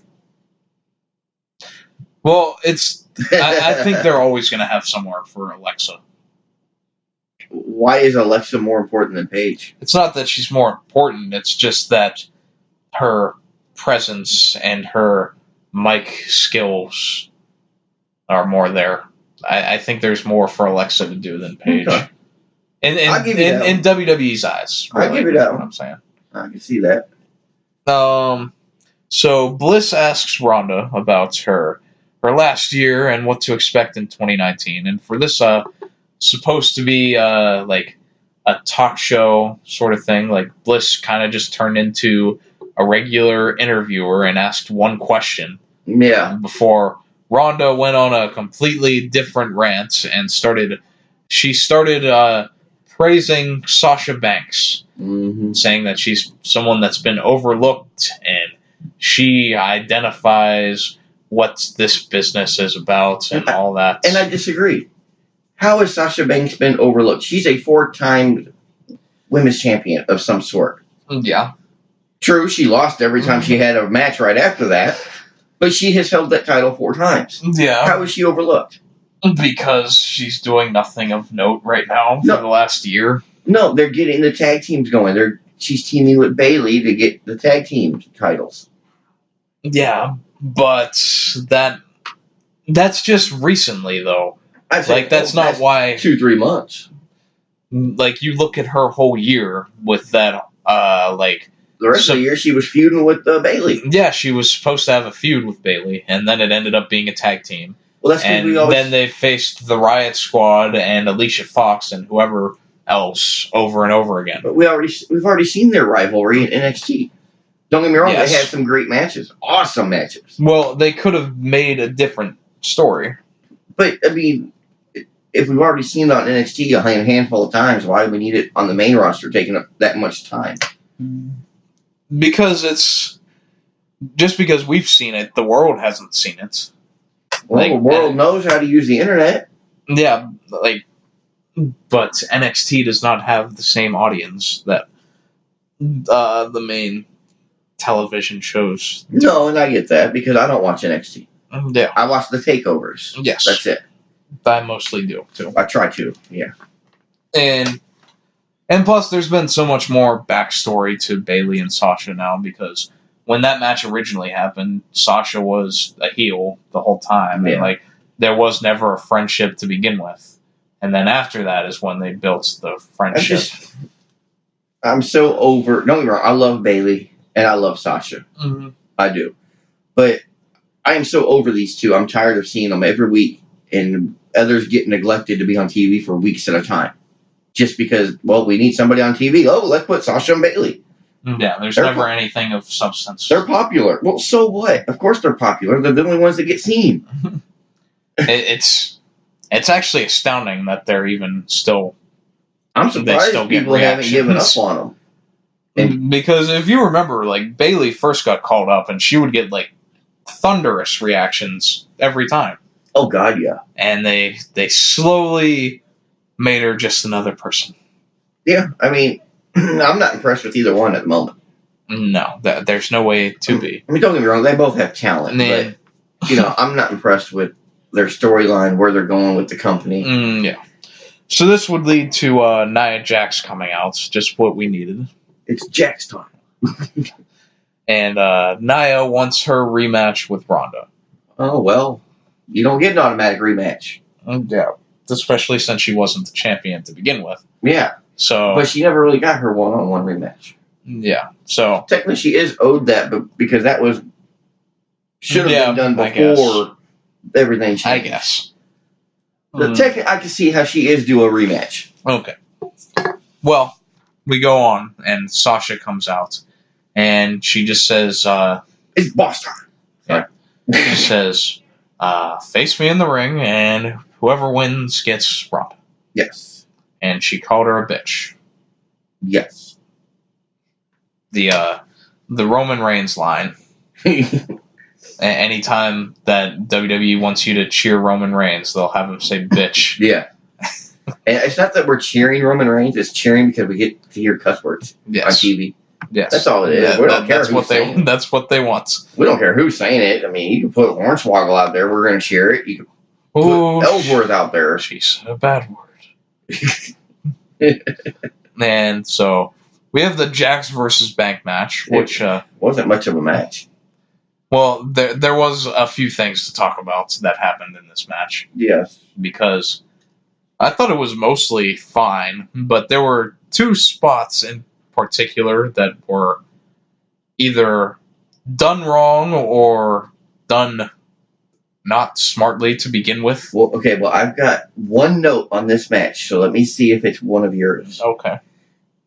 When Banks is dropping chin first into the top rope. Yes, that was my first. Well, it looked like she was supposed to get maybe hung up. Yes. Over the throat. So Jax has Sasha, and she was going to go for a Samoan drop off the second rope, I think. Yeah. But they fought off, and then eventually, like, she gets her back in a Samoan drop, but she's facing the ring, so she can't do a Samoan drop from there. So I was like, okay, well, what are you going to do?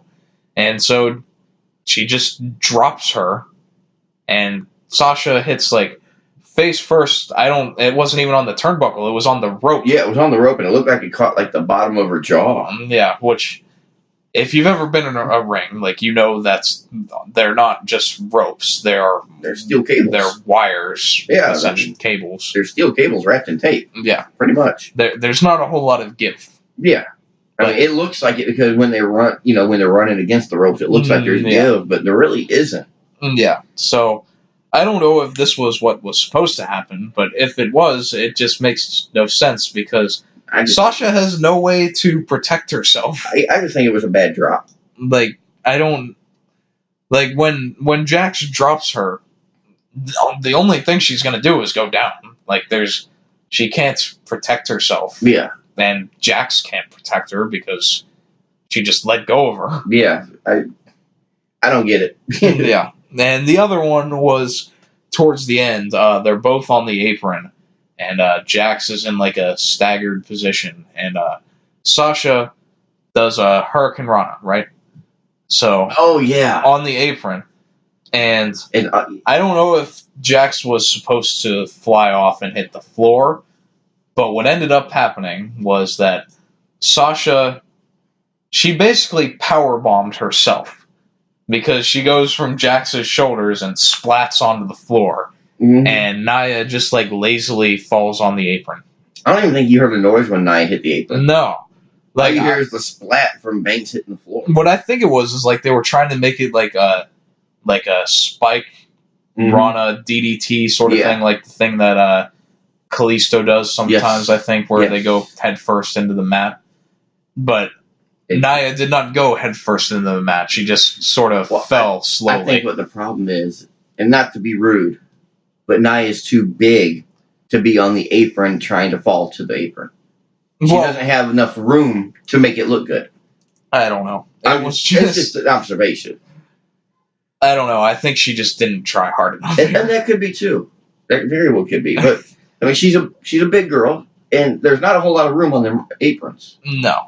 So I'm thinking maybe she just didn't have enough room to make a full fall. Yeah. Because, I mean, as she's going down, she's going to hit the ropes. Yeah, maybe. So I'm not sure. But either way, it was a disappointment, too, because this was the last spot before Sasha got back in the ring and put the bank statement on and got the tap out for the win. And it just didn't look good. No, it didn't. So... Sasha versus Ronda is our next match. Which I'm okay with that. Let's get this out of the way so we don't have to deal with Banks no more trying to go after Rousey. She can worry about the tag titles. It's unfortunate because I should be excited for this match because you should be. Sasha versus Ronda is I'm sure it'll be a great match, but Sasha has no forward momentum. Exactly. So there's that. We had Rollins versus Ambrose. This is Falls Count Anywhere match. Yeah, this is the main event. Yeah, this is the last thing on this show. Holy crap, 3 hours later. Yeah. Literally. It's for the Intercontinental title. And things start off right away because Dean Ambrose enters and Rollins attacks him. Yes. And, I mean, this is all Dean's fault because he should know that the champion is supposed to enter last. Mm-hmm. That's the traditional way. So this is what he gets. It's out of respect for the champion. Yeah. They're supposed to enter last. So that's what he gets for trying to come out first. Yeah. He just took Rollins' spot. That's why Rollins got pissed. Yeah. Let's see. So this was how do you feel about Falls Count Anywhere matches normally? I like them. Yeah. Usually. Yeah, I like them mostly, but I don't know. It's just like once you get in like that backstage area and like there's all sorts of random crates and I don't know. Like Rollins tried to kill Dean with a shovel. Yeah, and he tried to run him over with something that was on wheels. I don't even know what it was. Now, I mean, that's just some stupid crap. Yeah. I like the Falls Count Anywhere because they can go anywhere. I've seen them go outside the arena on the sidewalk. Yeah. But it did not go further than backstage. Yeah, it went. And only for a moment. Yeah, so to me, it was a waste to say it was Falls Count Anywhere. It should have just been no disqualification. Yeah. Yeah. Because there was only a couple pinfall attempts outside the ring area. Mm-hmm. So, I don't know. It was just stupid to me. Yeah. A no disqualification match, great. I probably wouldn't have watched much of it. Because this is Falls Count Anywhere. You know, you're thinking it could go backstage. It could go to the concourse, you know, merch and outside. I've seen it all. Yeah. And it went downhill. That's the only place it went. This was a fine match. No, the match itself was good. Yeah. Don't get me wrong. The match was good. It was just, for a Falls Count Anywhere match, it just like, well, who cares? It's, Falls Count around the ring. So, they did an announcer's table spots during the commercial. Did you notice that? No. They I think Seth put Dean through the announcer's table during the commercial. Well, if it's during the commercial, how would I see it? Because they showed it when they came back and said the during commercial thing. Oh. Well, like when my screen goes black for the commercial, I usually skip ahead 10 seconds. Oh, so and it usually comes back right on time. You might have skipped a little bit too far. Yeah, it might have went a little ahead. I didn't see that at all. Yeah. So, we had a callback to when Dean turned heel on Seth as he exposed the concrete on the outside of the ring. Yes. Ouch. And so Dean tries to put Seth through it again with the dirty deeds, but instead gets backdropped onto it. Now, maybe you could tell me. You've done a little bit of, taking bumps. Yeah. Is there any way to fall on concrete to make it not hurt? No. It's pretty much a back body drop. Yeah. Can you do that without hurting yourself? It's pretty much you accept this is going to suck, but it's not going to kill me. You hope. Yeah. So, I mean, even though he's only fallen about 4 feet on a bare concrete on his back, there's no way to make it not hurt. No. I mean, there's no way landing just to ease the pain or anything. I mean, you still land the way you normally take a bump. Just a normal land. Yeah. Okay. And you just got to take the pain with it. Yeah. Okay. Because I'd ask you, you're the resident professional here. Hardly. Well, you're the only one between us that's been in a ring. Because believe it or not, wrestling does hurt. Yeah, it's not fake, it's just scripted. There's a difference. This isn't the Kardashians. Yeah, right. So Rollins hits his superplex, and right when I'm like, okay, here comes a Falcon Arrow. Yeah. He does a buckle bomb instead. Yeah, totally flipped it up. He mixed it up and hits the buckle bomb, the super kick, and then he hits the stop. I thought that was it. And he's about to get the pin. And out of nowhere... He didn't even get a 1 count. Out of nowhere, Bobby Lashley comes in, pulling him out of the ring, and he beats him up, and he hits a Dominator and a spear, and Dean crawls over into the cover and puts his arm over Rollins and gets the win. To me, it was a great match up until Lashley interfered. Yep. And again, that goes to show you how great of a match can be, and then it turns to shit because, let's have outside interference.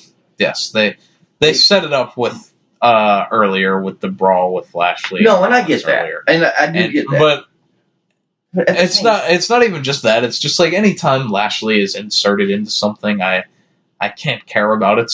I can't anymore because he's been shown that they have no plans for Lashley. And I'm sorry, when your biggest shtick is to come out and show your ass and flex your ass muscles instead of wrestling a match, then you just went from the top of my list to who the hell are you, Brock Lesnar? I feel for Lashley.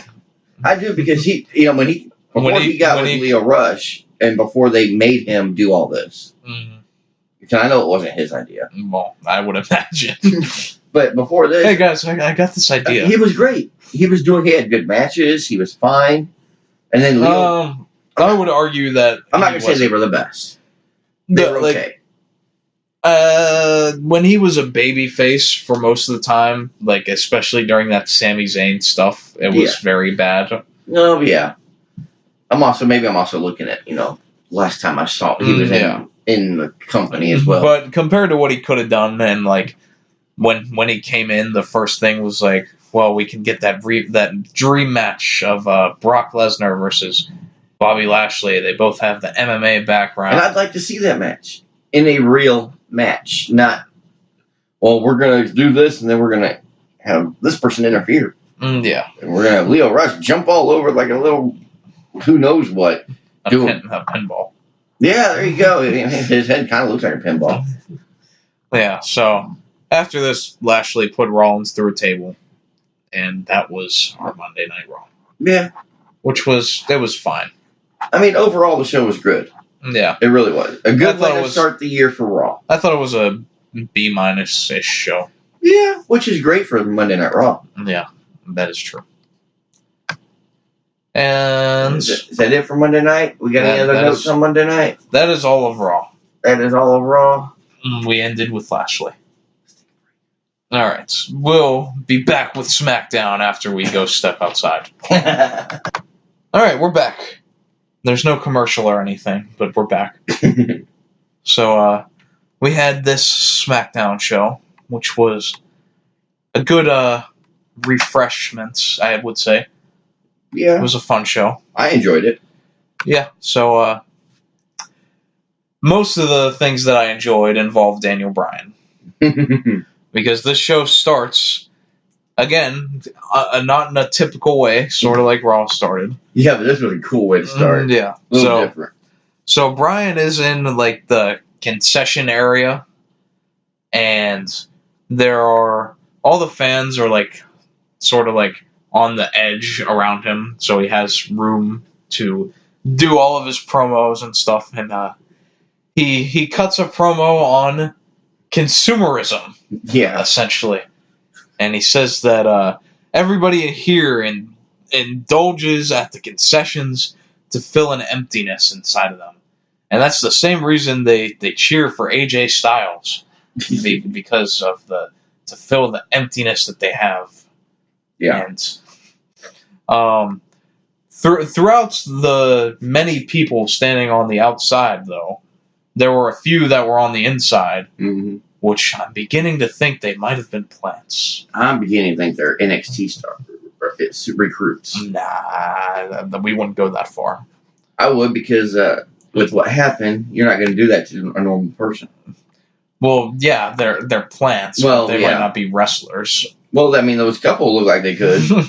Yeah, so Bryan took a hot dog and started talking more about... took it out of dude's hand, too. And threw it at his head. Yeah. And then he took someone's soda. A big cup. Like a high fructose corn syrup or whatever he called 32 ounces of high fructose and syrup. And then he pointed out with a plastic cup and a plastic straw, non-reusable. Which is bull. I'm sorry, people aren't going to throw them plastic cups away. Well, they're going to throw the straw away. Well, the straw, yeah. But he can't say the cup's not reusable. Only to a certain extent. Well, yeah. I mean, eventually you're going to throw that cup away. Well, eventually. Well, I could just burn it. Yeah, so he goes up to the merch stand, and he asks for a Yes Movement t-shirt. And I'm surprised they don't have any there. I really... Yeah, well... Just before this segment. Bryan said that there isn't any because the Yes Movement is dead. He killed it. Yeah. And it coincides, though, with the reports that Daniel Bryan's merch sales are non-existent now. From a few weeks ago. Does he have any merch? He still has merch on the shop. Does he? But he has worked this so well that nobody's buying it. Yeah. But I love how he did, how he went off on all of AJ's merch. Yeah, the gloves and the shirts. And if you looked at next to it, he didn't say nothing, but right next to the shirt was the hat. Yeah. And he stole the gloves. Yes, he just took the gloves. I don't know where they went, but he stole them. Yeah, I don't know what he did. Did you see the face on the dude working that booth, and he's like... They stole my shit. It's coming out of my pocket. What it went to? That's $80 worth of stuff. So he keeps the promo going through the crowd, and he calls everyone impotent is the word of the day. Yeah. It wasn't fickle this time. He went to impotent. But I'd still rather have that than egregious. Yeah. And he didn't just call them impotent. It was like he was the angriest self-help person ever. Yeah. Because he says, impotent! Fix it! Or change it, or whatever. Yeah. Like he wants to help them, but he's just being a dick about it. Yeah, he wants to help them, but that's as far as he's going to go.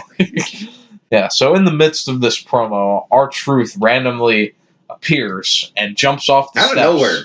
He must have been like under the ring or something. Yeah, he jumps off the steps and clotheslines Bryan and attacks him. And then it was announced that they were going to have a match. Yeah. And it was a scheduled match. Yes. It didn't just happen because R-Truth came out and attacked him. Yeah, and this built off of the Christmas Day, I think, episode of SmackDown where R-Truth and Bryan had that promo. Yeah, it was the Christmas episode. Truthy Claus or whatever it was. Yeah. But, before the match even started, I thought it would be a good match. Yeah. Because Truth can be athletic. So is Bryan. Mm-hmm. They both have some good moves.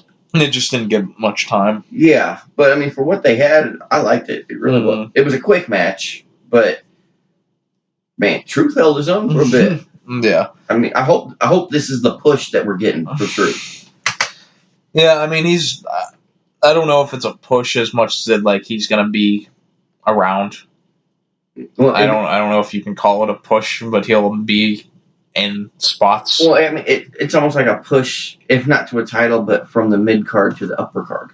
Yeah, that he can at least have matches. He can. He may lose, but he'll be in the upper card than just the mid card. Yeah, or low card even. Yes, or no card, or pre-show card. Yeah. So Bryan obviously wins this in quite short fashion. Yes. Yeah. And AJ attacks him on the ramp. And they get pulled apart, and Bryan runs off. Yeah, he scurries away. Don't be scared. And that'll lead to the promo later that I'll talk about with Bryan. That was pretty fun. Gotcha.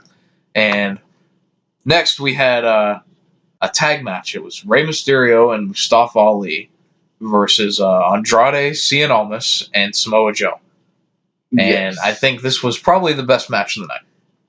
Probably it was really fast paced. Yeah. And I love good fast paced matches. Every bit of Ray and Ali was, or not Ray and Ali, Ray and Almas was fantastic. Yes. And they both have their lucha backgrounds. Does Mustafa have lucha background at all? Not that I don't or did he think just so. Look up to Mysterio? Yeah. Okay. Yeah, Mustafa's an interesting story, but I don't think he was ever in any lucha stuff. Okay. Well, I just know they mentioned that he idolized Mysterio growing up, so I didn't know if he was in a lucha. I think they even said that about Almas, too. Yeah, but Almas was a luchador. Yes. And, so, the one spot, I'm trying to figure out how to describe this, because... Are you talking about the move Mysterio did on Almas? Yes, because they're in, like the test of strength sort of thing where they're hand in hand, and Ray goes onto his back and lifts Almas up with his feet. Like a half a monkey flip. Yeah, right. And so after that, Ray springs upward onto Almas and hits a freaking pile driver. The only thing that I would call it, and I've been thinking about it because I didn't know what to call it, but to me it almost looks like a sunset flip pile driver. Yes, there you go. That's all. It's the beginning of a sunset flip and yes. ends with a pile driver. That's all I could say. And if you know this, the pile driver is a banned move. Yes, and he hit. I'm not gonna say he hit his head, but it looked good the way he hit. And this is the first time I can recall seeing a pile driver of that fashion since CM Punk versus John Cena. Yeah. And they both got fined for that. Yeah, and you figure that's been, 5-6 years? Yeah. almost six. And even 7 before that, you didn't see one for years. Yeah. I mean, it's been outlawed and banned for a long time. Jerry Lawler used to use it a lot. Yeah, Paul Orndorff. Now, I just mean more recently because when Jerry was still wrestling in like the late 2000s, he still used it. Gotcha. Yeah. But at some point they banned it, and we haven't really seen it since that Punk and Cena match. The only pile driver we get is the Tombstone pile driver. Yeah. And that's because The Undertaker has permission to use it. And it's a different sort of pile driver. Well, he's big enough to hold your head off the ground when you hit. That's what it is. It's in a different position. Yes. It's not a sit-out pile driver. Yes. Which is the move that Stone Cold broke his neck on. A couple people broke their neck on that move. Yeah. And I don't know if this was a cleared spot to do or not. I don't know. I don't know, but it was awesome to watch. It was awesome either way. I watched it 12 times. I just kept reversing and rewind. Just to find out exactly how he did it. Yeah. Because at first it was just like an Alabama slam, but he ended up going into a sunset flip into a pile driver. Yeah, that was an Alabama flip driver. Yeah. 360. Yeah. It was good. It was good. My other note from this match is that Mustafa Ali did a normal 450 instead of the reverse 450. Yeah, I saw that. And so as soon as he did it, I'm like, it's the I think they've outlawed the 054 because if you recall a couple weeks ago when Ali pinned Bryan in that tag match, I didn't notice it at the time, and we never even talked about it here. Was that Ali? Like I think it was his knee lands on Bryan's face on that move. And Ali talked about it, and I looked into it more because Ali talked about that move on Lillian Garcia's podcast.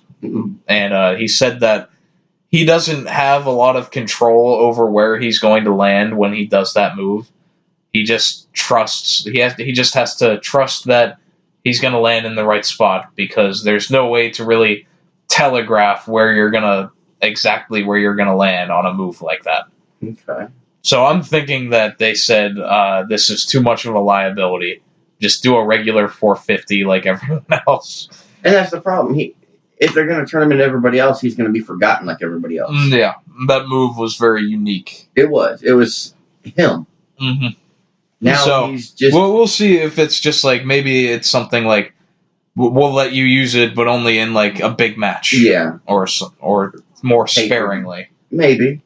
We'll see. Yeah. I hope they don't take it away from him. Yeah. I mean, that was my immediate thought, at least, when I saw him do a regular 450. I saw that, and I was like, okay, well, they didn't do the other 054. So it's like, okay, no big deal. He just switched it up one time. I didn't think anything of it until you said something. Yeah. Thanks for ruining my day. So the match finishes with Ray going for a 619 on Almas, but Almas catches him and he gets him into the ring and he hits his finisher, which if you just watch him on the main roster, you might not know that he has a finisher. I didn't. The Hammerlock DDT. Yeah, I didn't. And he gets the win. And it's not just the hammerlock. He also wraps his leg around his opponent's leg, too. So I guess to make sure they can't go, or in case they don't want to go down, he can just kick the knee out. Yeah. It's a very nice looking move. It really was. I rewound it a couple times just because it makes it look like they have no way, like they're going head first onto the ground because you have their arm tied around them. So I watched it a couple times just because I've never seen it. I've never paid attention to it. So I wanted to, just to get a good look at it. And it was really cool looking. Yeah. I liked it. This is the first time that Almas has gotten a win on TV since, you ready for it? August. Oh, wow.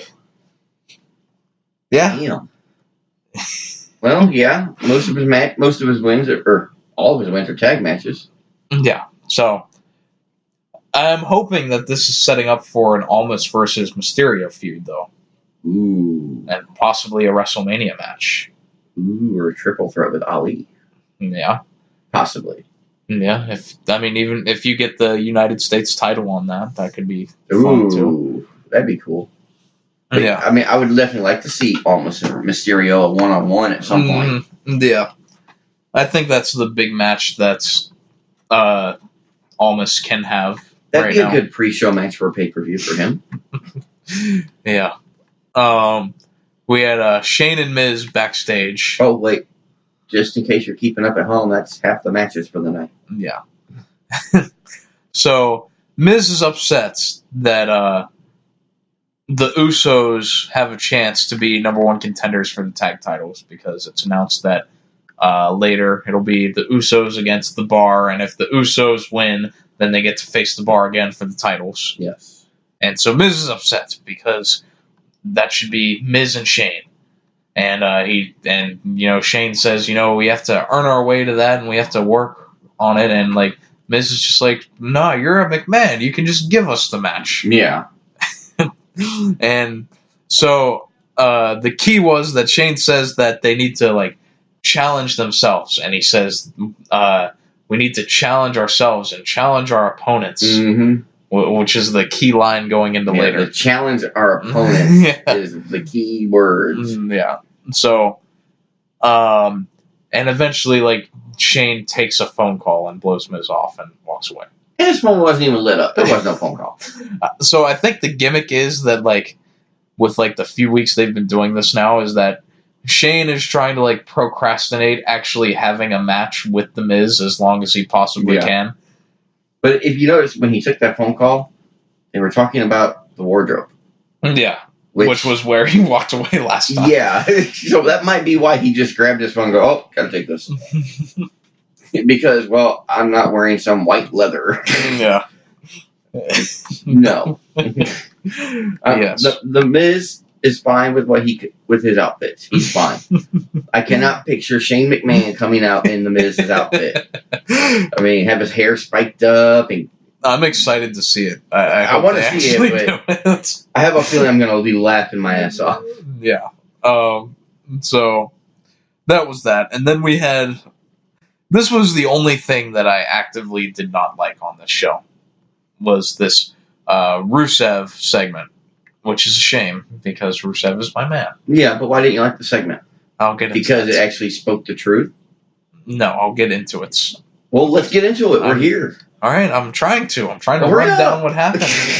So, Rusev says Lana was injured after taking the fall off of Shinsuke Nakamura last week. Yeah. And this is why I didn't like it. Because, we are portraying this as though Lana was injured during this. Yeah. When all she did was fall off of Nakamura. She took a bump. And yes, she took a bump. That's it. And they continue to say that Nakamura fell onto her as they're showing the replay where we can clearly see that Nakamura did not even touch her. He might have landed on her arm or something or on her leg, but he didn't crush her. No, he didn't even land on her at all. Okay, I'd have to watch it again, but I'm just thinking if you're both falling, you might land. Well, yeah. But, it's not like he crushed her enough to cause any damage. No.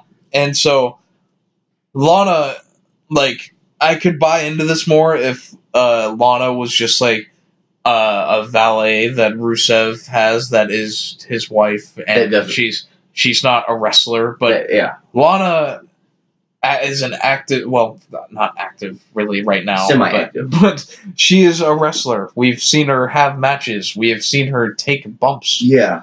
So why did this one injure her, but none of the other ones did? Well, I think what it was the super kick by Rusev. Mm. It caught Lana on the arm, and that's what made her fall. Yeah. And that's why she's hurt, because her arm has a big old footprint on it. I didn't notice that. That's what it looked like on the replay. It looked like the foot actually hit her arm. Okay. Not Nakamura. Okay. Well, nonetheless, this is where Nakamura appears in the production truck.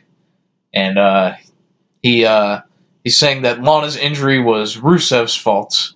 And he plays the footage from last week showing that Rusev kicks Nakamura, which causes Nakamura or Lana to fall. Which, and honestly, he's right. Yeah. And Rusev goes to find Nakamura in this truck, but he's ambushed with one of the many random crates laying around backstage. Why do they need so many crates to just sit there? And Nakamura runs up and crushes this crate into Rusev. Which times? Yeah.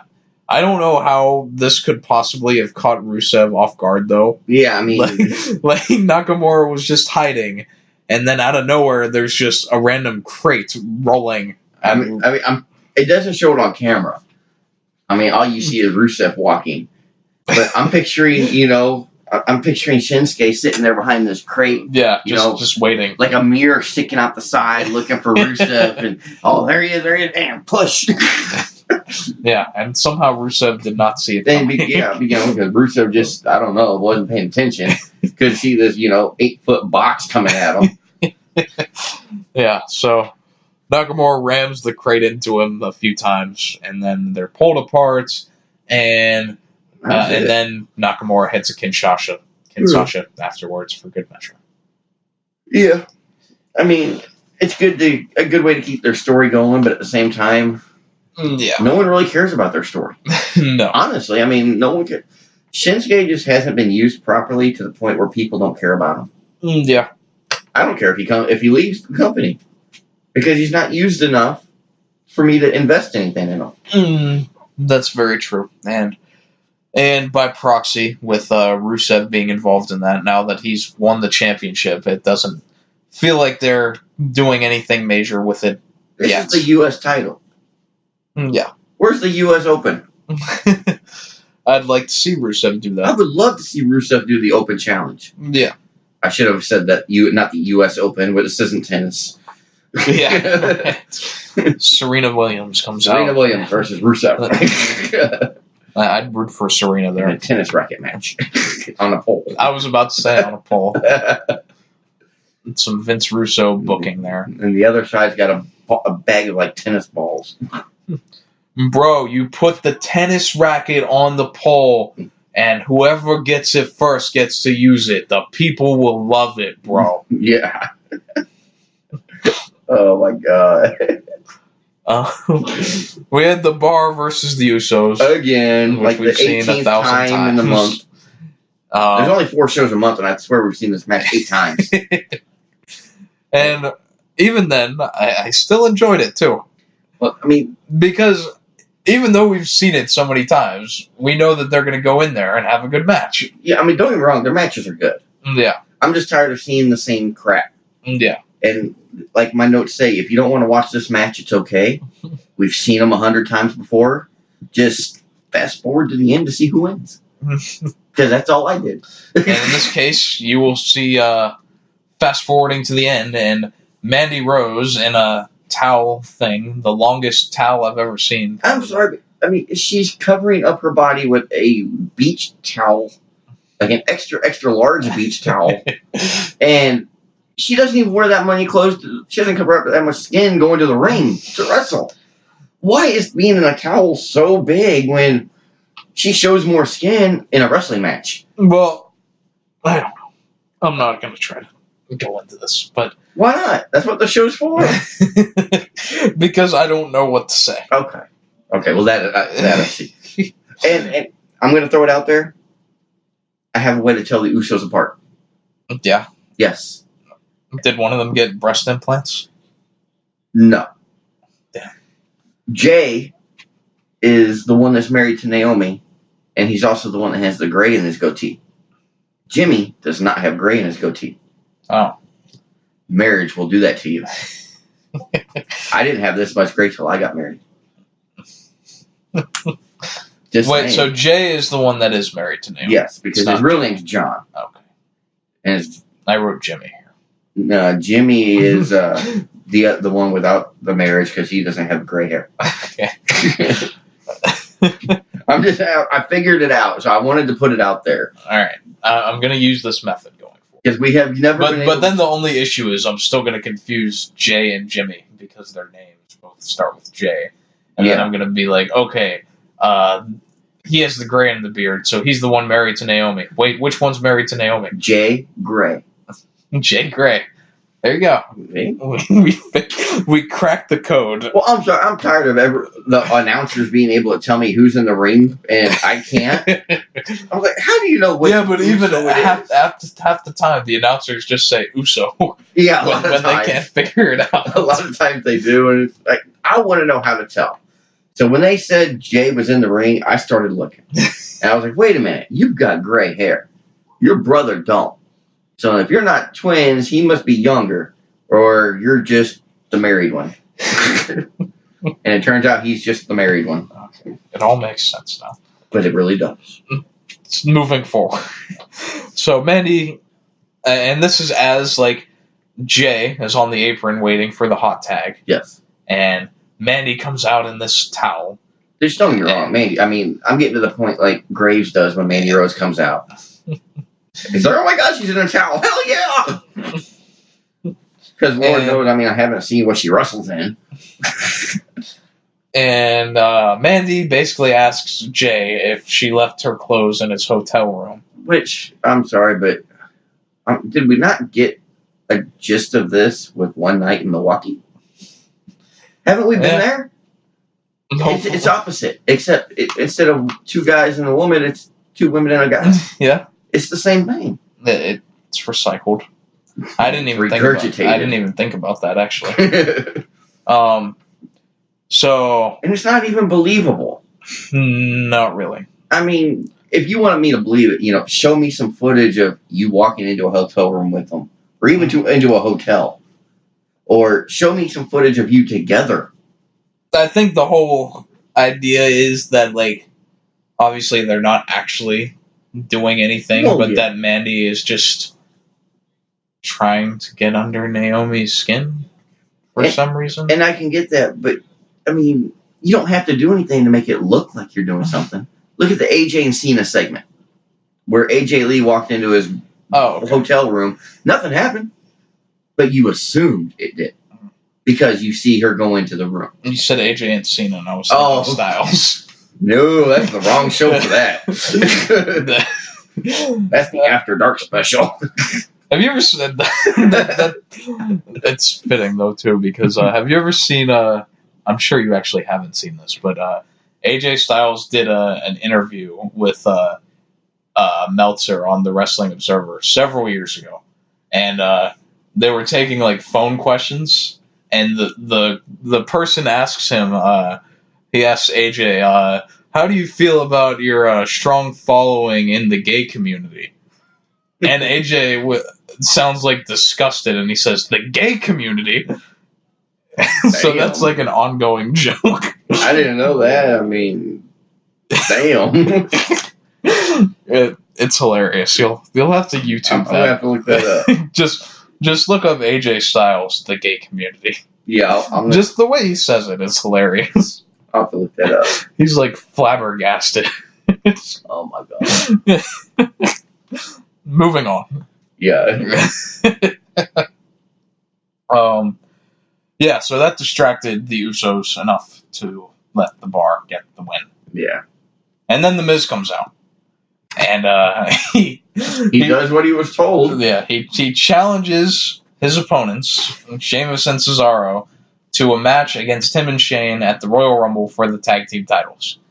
Yeah. And so Cesaro gets the mic, and he's like, so let me get this straight. You want us to have a match with two guys with no experience together, no chemistry, and daddy issues, yeah. He says. And he says, well, let me consult with my partner first.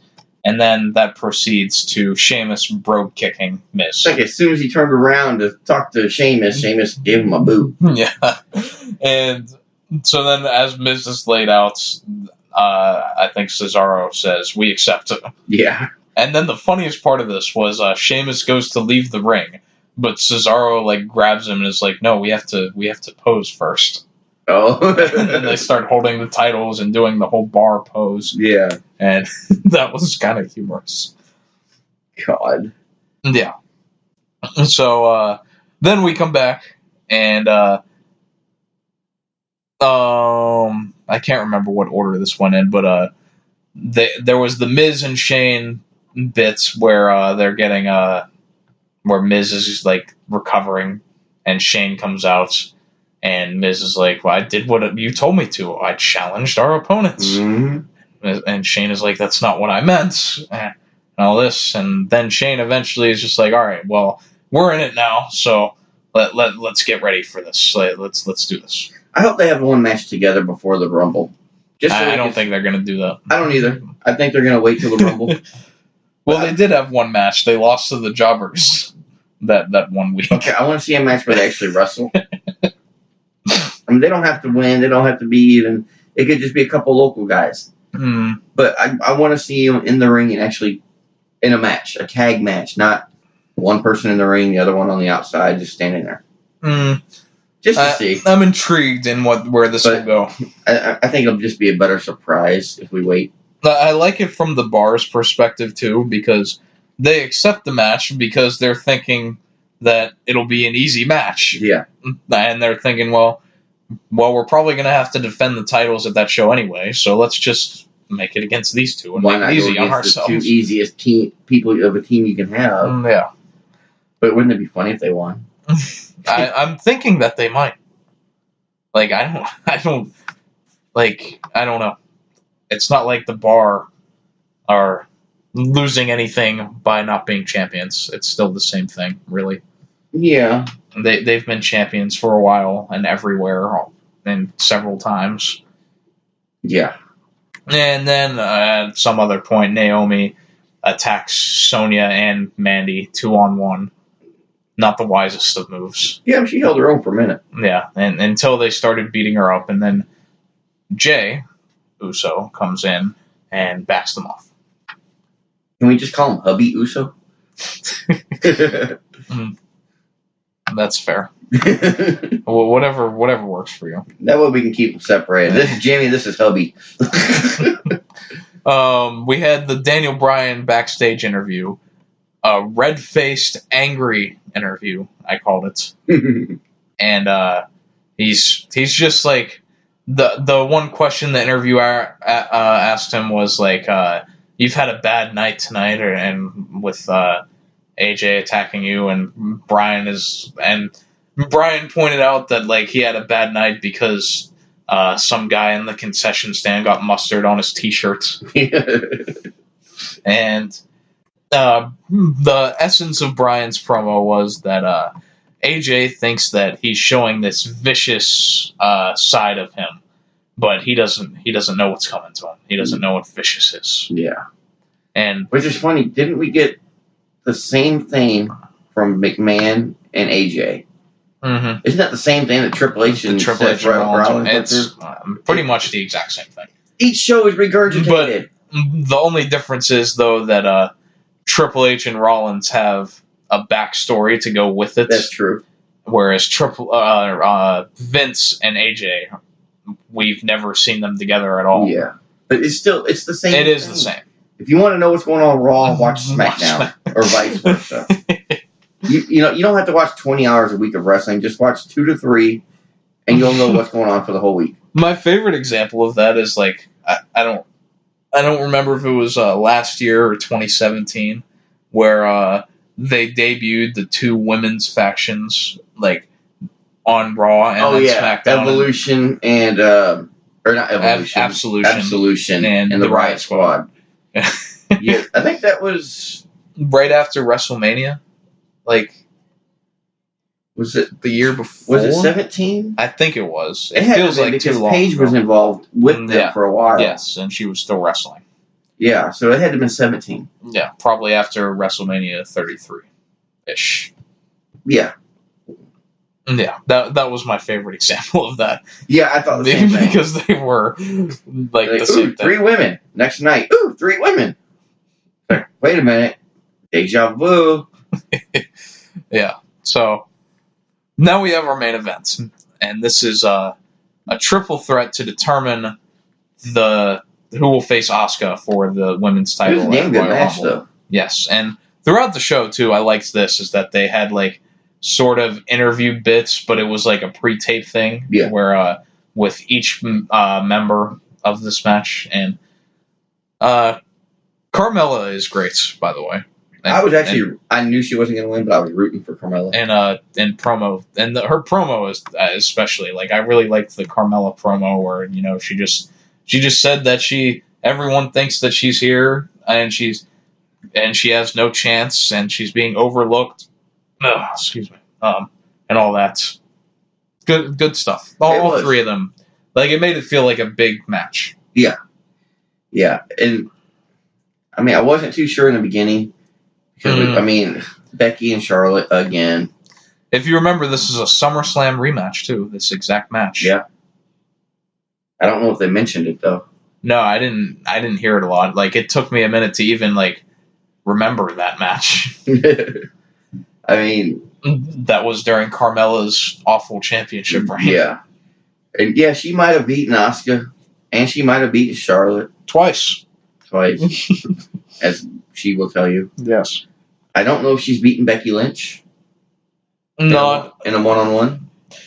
Not any time recently. So. And if she did, it wasn't worth remembering. Yeah. And, I'm sure we remember if she did. Yeah, but I'm saying, like, she might have in, like, 2016. Oh, yeah. Becky was the Becky we know now. Oh, yeah. Back then, maybe. Yeah. But recently, no. So I wasn't sure about it, but I was hoping for Carmella. I was hoping maybe Becky and Charlotte would kind of cancel each other out. I was so sure that Charlotte was going to win this match. Oh, really?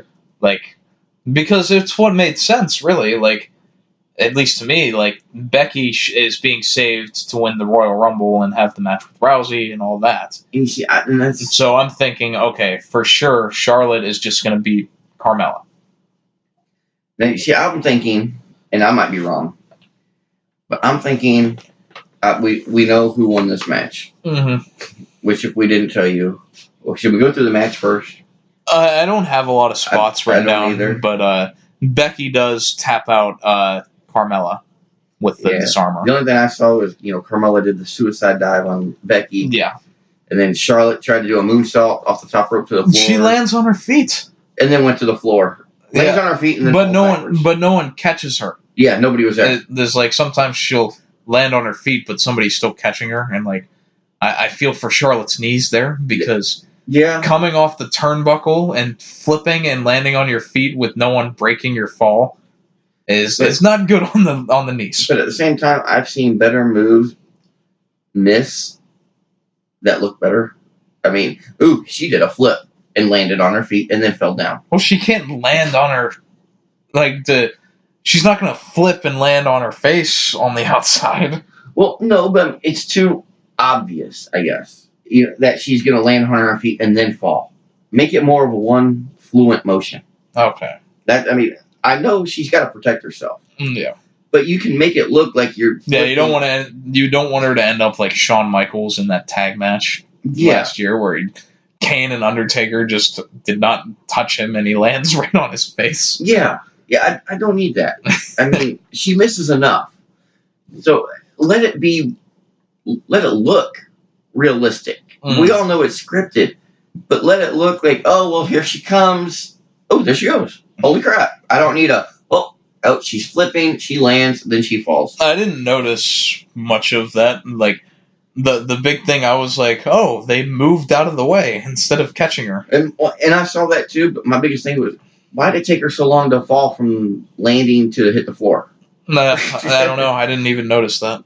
That's why I pick up that stuff. Yeah, so Becky Lynch wins here, which is it's a curious decision to me. Because I'm not sure what the plan is now. That's where I was getting at. I just wanted to make sure we went through the match first. Yeah. Now, Lynch wins. Mm-hmm. No problem.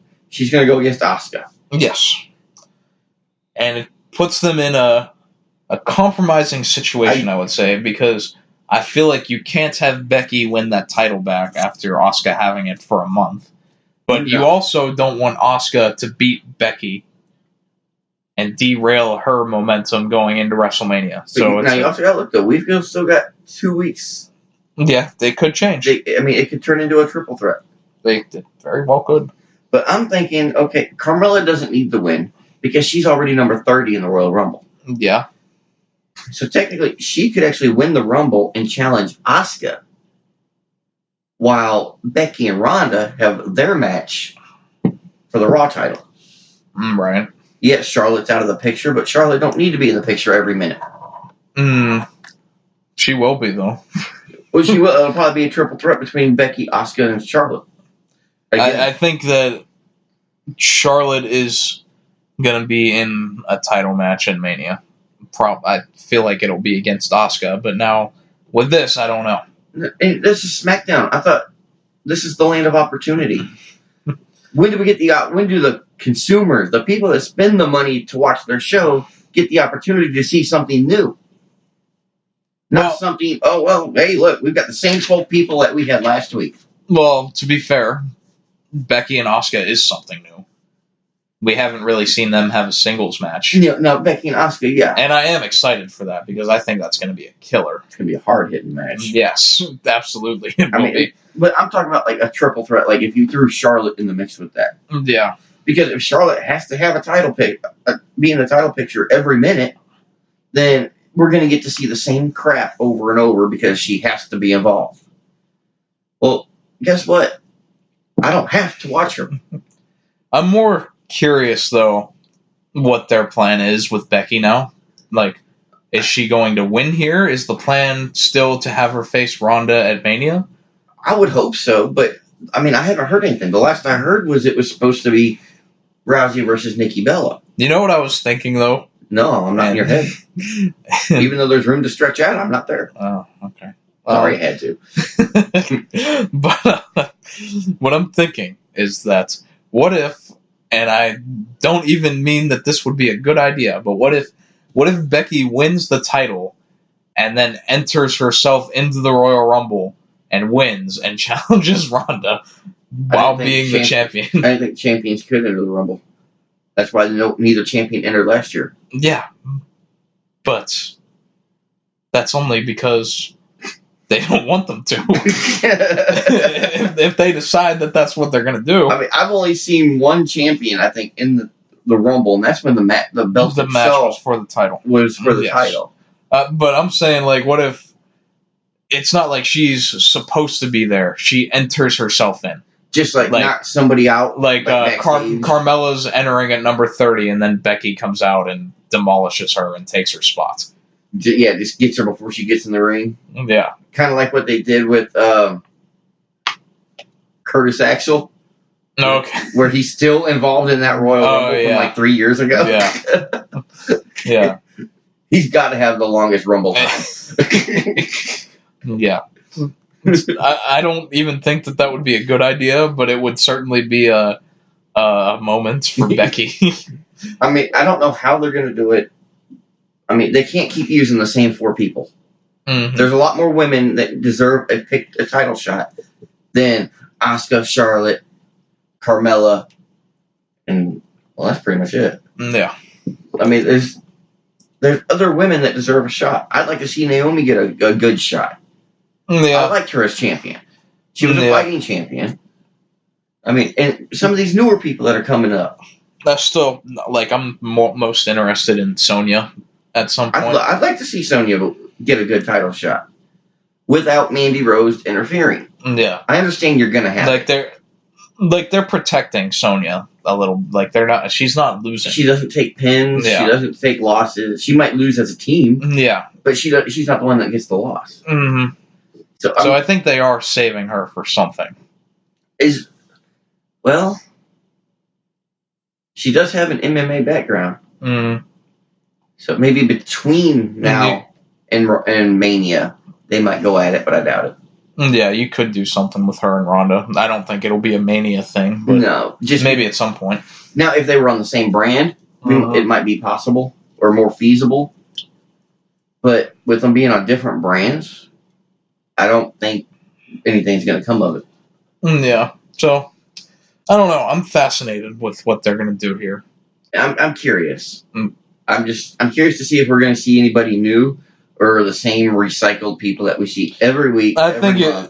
I think going into WrestleMania, they're going to build around their big names, obviously. And yet they just made big deals a couple weeks ago about, oh, yeah, it's a new era. Things are changing. What's changing? Okay, I'll give you that. The women are main eventing more TV shows. Yeah, but that's not new either. No. I mean, but where's the new stuff? All I'm seeing are the same 12 people every week. And that includes the announcers and backstage commentator people. Yeah, I don't know. I mean, you've got all this money, probably hundreds of millions of dollars wrapped up in superstars. Mm-hmm. For what? For them to sit on a shelf and get old? And then go, hey, you want to run? Oh, you can't do it. Sorry, here's a legend contract. You know, I mean, they've got so many good people that they could use, so many good women and men. Mm-hmm. And they choose not to. They have a bigger roster than they have ever had in their existence. Yeah. Back in my day, it was just Monday Night Raw. It was just the guys that you saw on TV. Yeah, it was Monday Night Raw, Monday Night Nitro. And then SmackDown and Thunder got added. It's Monday Nitro, by the way. Oh, same difference. That's the whole point, is that they put the word together. and then you had Sunday Night Heat come up. I mean, they kept adding shows, but you got to see different stuff. Mm-hmm. Now, of course, like Nitro and Thunder was WCW. Yeah. But they still got to, I mean, besides the NWO, you got to see new people. So I'm just tired of seeing the same stuff. Same people every day, every week, every month, every pay-per-view. Yeah. I know who's going to be there without even... I could take the whole next year off of watching TV. And I could probably tell you who's going to be at the Royal Rumble next year in the main event.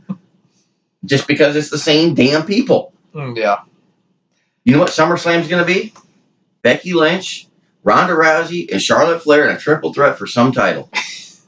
I'm telling you now, SummerSlam. Now, if I'm right, I'm going to shit myself. Yeah. And, well, and I'm curious, too, if they'll have Charlotte and Ronda have another match at some point. And I'm really hoping that they don't pull the rug out from under us now that we have our WrestleMania tickets, and they go, oh, well, we're going to do Charlotte and Ronda instead. Oh, God. If they do, I say we just stand up and turn around. Don't leave, just stand up and turn around. Turn our backs to them. And then they'll do Nia versus Becky instead to pay off that story. No. No. I'm so disappointed. No. On that note, anything else that we need to discuss? Yeah, well, I mean, I talked to you about it a minute ago off the air, but I'm going to throw it out there on the air. With NXT UK going on, do the superstars from NXT UK get promoted to the main roster in the USA? Yeah. That's the question I'm throwing out to the 12 listeners that we have that listened twice last week. Yeah, so... I'm just throwing out there, maybe we'll get somebody to comment with an answer. But I'm just curious. Yeah, what I think it is that it's... I think they're trying to build their own entity there, and that it's not like...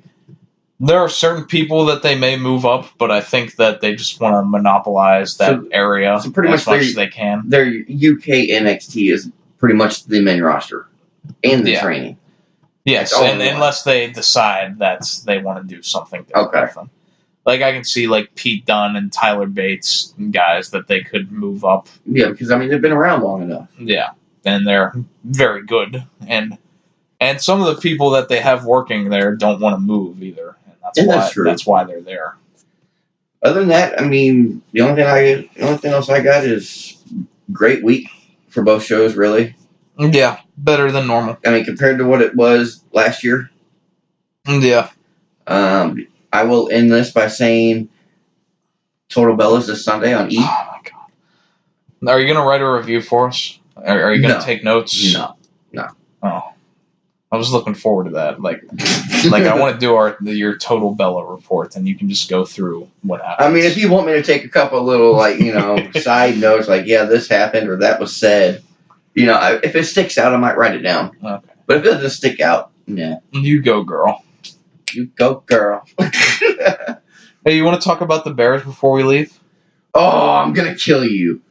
They made it farther than the Steelers. Yes, they did. That is very true. Just because the kicker can't kick a damn ball twice in a row. 19 missed field goals in one season. My God, I've seen midgets that can do better. Yeah, but the kicker outscored your offense in that game. Well, that doesn't take much. I mean, it really doesn't. The offenses on the Bears suck. Yeah, I'm not a fan of Mitchell Trubisky that much. I don't keep up with everybody like a diehard fan does. Mm-hmm. I root for him because I'm from Illinois originally. Yes. And just like I do kind of go for the Panthers because I was here when we got the team here. I was living here. Yeah. So, I mean, I kind of root for both, but more Bears because I'm from there. Yeah. And, of course, they got rid of Robbie Gould, and that just killed their chances of anything with a field goal. Cody Parkey. He missed, what, like two or three this past year? He had the second most misses. Not Parkey, Gould. He did good. Yeah, it was I don't even remember. He just had, a bad game, and they got rid of him, I guess. Yeah. And then they get this damn Parkey guy who needs to Parkey his ass on the bench and learn how to kick a ball. I know it was tipped. Yes. Of course, we didn't know that till afterwards. But I've looked the people that sent him death threats did not know that. But I've looked at the replay, and I cannot see it tipped. It's just ever so slightly. If it was ever so slightly, it wouldn't be enough to take it off course. Mm-hmm. It might mess up the wobble or the spiral of the kick, but it's not going to take it from center to far left if you barely touch it. And they interviewed the guy that tipped it after that, and he said that he did tip it. Yeah, but it was still off because a little tip's not going to make it go that far off. Yeah, it was the first time I ever saw that, a field goal hits the uprights and then went down and hit the crossbar and bounced out. Now, I really think it would have been just fitting if it would have bounced in. Yeah, that just would have been the way the Bears should win. We just closed our eyes and said, well, let's go for it. Yeah. But yeah, I've been big on gambling on sports this year. That's the first year I've really gotten into that. Speaking of gambling. With that being legal now. Yeah. Speaking of gambling, there was a website. I just read it last night. And no, it has nothing to do with wrestling. Yeah. So I'm just going to throw that out there. Yeah, the reviews are over, guys. Yeah, you don't have this is just our rants and raves and whatever. But I just saw this website lost $300,000 because the night President Trump did his speech, Tuesday night. There was an over-under on the amount of times he'd say a certain word or something. They were betting on how many times he would lie. And they lost almost $300,000 because of how many times you lied. What'd they put the over/under at? It didn't say. Oh, okay. It didn't say. I just thought that was funny. They're taking bets on how much the president lies. Oh yeah, I use a website that does all sorts of things like that, and I can't remember what the word was for Trump's speech, but it was a certain word, and it was over/under 6.5. How many times he'll say it? Probably billions, because. It's his favorite word because everything's in the billions. Yeah. Not that we're getting political or nothing. No. It was just something I read and I wanted to share it because I personally thought it was funny. But just to speak it out there, before the NFL season even started, I put a $50 bet on the Los Angeles Chargers to win the Super Bowl. Really? And right now they have advanced to the divisional round. They will play at New England this weekend. And if they win the Super Bowl, the bet was $50 to win $900. So if they win, you'll win $900 off that $50. Yep. And then you're going to kick yourself for not making it a $100 bet. Normally I do that, but in this case I'll be quite happy. I mean, yeah, you're winning 18 times your bet. I mean, you can't complain. And the Colts too, I put 15 to win 700, and they're still alive. So those are my two teams right now. I'm just disappointed in that damn kicker. Yeah. I'm so upset. It's to the point I'm not going to watch football ever again until next year. Until the next time they play. Yeah. Yeah. I mean, and I've said it before, the Bears are the only team that can't beat themselves in a scrimmage match. This proved it. They let Parkey kick. Yeah. And I like the Bears a lot, too, with the defense that they've built. They've got a good defense. They really do. That's the only way they're able to win, because their offense ain't crap. Yeah. But that's it for me. I think I'm done. Yeah, we'll wrap up our random talk here right at around 2.5 hours. Well, that's not actually. We went a little over half hour just on the Mean Gene. Yeah, on the news and tampons. Yes. The segment brought to you by Kotex. Hey, I'm plugging extra products. Screw it. Maybe we'll get some compensation.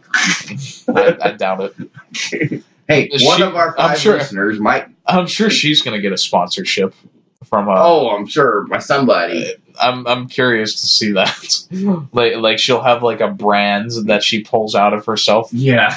Oh God. Oh my God. I'm just waiting. She's gonna do that again on TV, and it's just gonna have like a black censor box. The little blurred spots. Yeah, a little blurred spot. What the hell is she doing? Like you're watching the old scrambled porn on motel TVs or something. Or it just like cuts off completely and just like technical difficulties. Yeah, we'll be right back. Something of the sort. Yeah. Oh wow, the world we're living in. It's crazy. Yeah, I think that's all I've got for this week. All right. Well, leave us a review on iTunes for this wonderful or don't show. If I'm going to tell you not to, then maybe you will. Okay. Don't leave us a 5-star review. Yeah. Whatever you do. If you don't leave one, then we'll just say good job next week. Thanks for listening. Literally. Either way, thank you guys for listening to us and making us a part of your day. Yeah, we love making you laugh. If you do laugh. If you don't, well, find a sense of humor. But until then. Or we can try to be funnier. How can we be funnier without making it a show that people don't want to listen to? We're trying to keep it wrestling but funny. Yeah. It's hard to do with our... This isn't a comedy show either. So no, I'm just naturally funny. That's all. We know. At least that's what I tell people. All right. Well, you got anything? Final comments? Nope. Give us. All right. Take us home, big guy. Wait, I am home. And why am I your big guy? I don't know. That's something a singer used to say. Oh, okay. Well, until next time, we will wrestle you later.